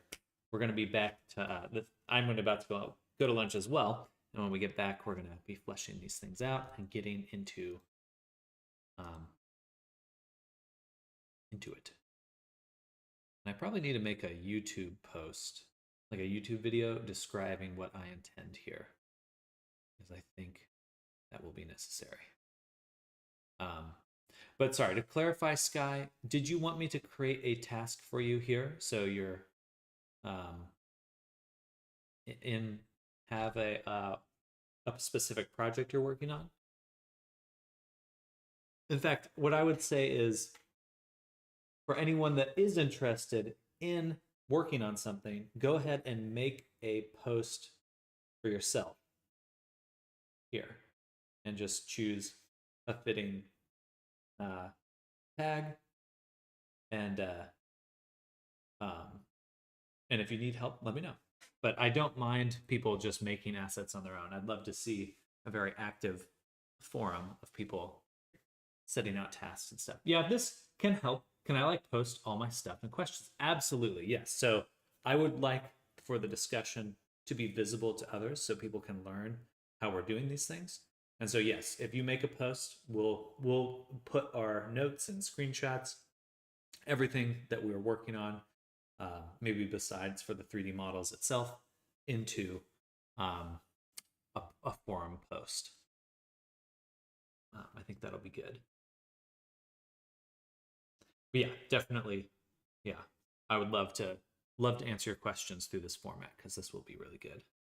I'm not super good, so I need advice. That is exactly why I'm here, and exactly what I'm hoping to do is to not only teach people, but also to further my goal of doing role playing, having a lot of assets in order to do role playing, and secondly, to teach people what I do. Yeah, so I think it'll go together. It'll be conducive. But that being said, I do think it is time for me to go to lunch. So I'll be back quite soon. For anyone new here, I do break my day up into 2 parts, 2 streams. We're ending the first one, and I'll be back in about an hour and a half for more. Again, we're going to be concepting things, getting things streamlined so we can start making things together. I'm super excited by that. Okay, cool. I'll get some posting done. Sounds good, Sky. Looking forward to it. Have a nice break. I will Arctic. Thank you for hanging out, everyone. Hope you're all having an amazing start to your Wednesday. I know I am. And it's going to be a long day. I'm going to try to stream pretty late today. See you later. Thanks for the stream. Absolutely, JW. Hope to see you soon. And everyone else that's lurking out there. Much love to all of you. I will catch you all in just a little bit. Goodbye, everyone. Bye. Bye.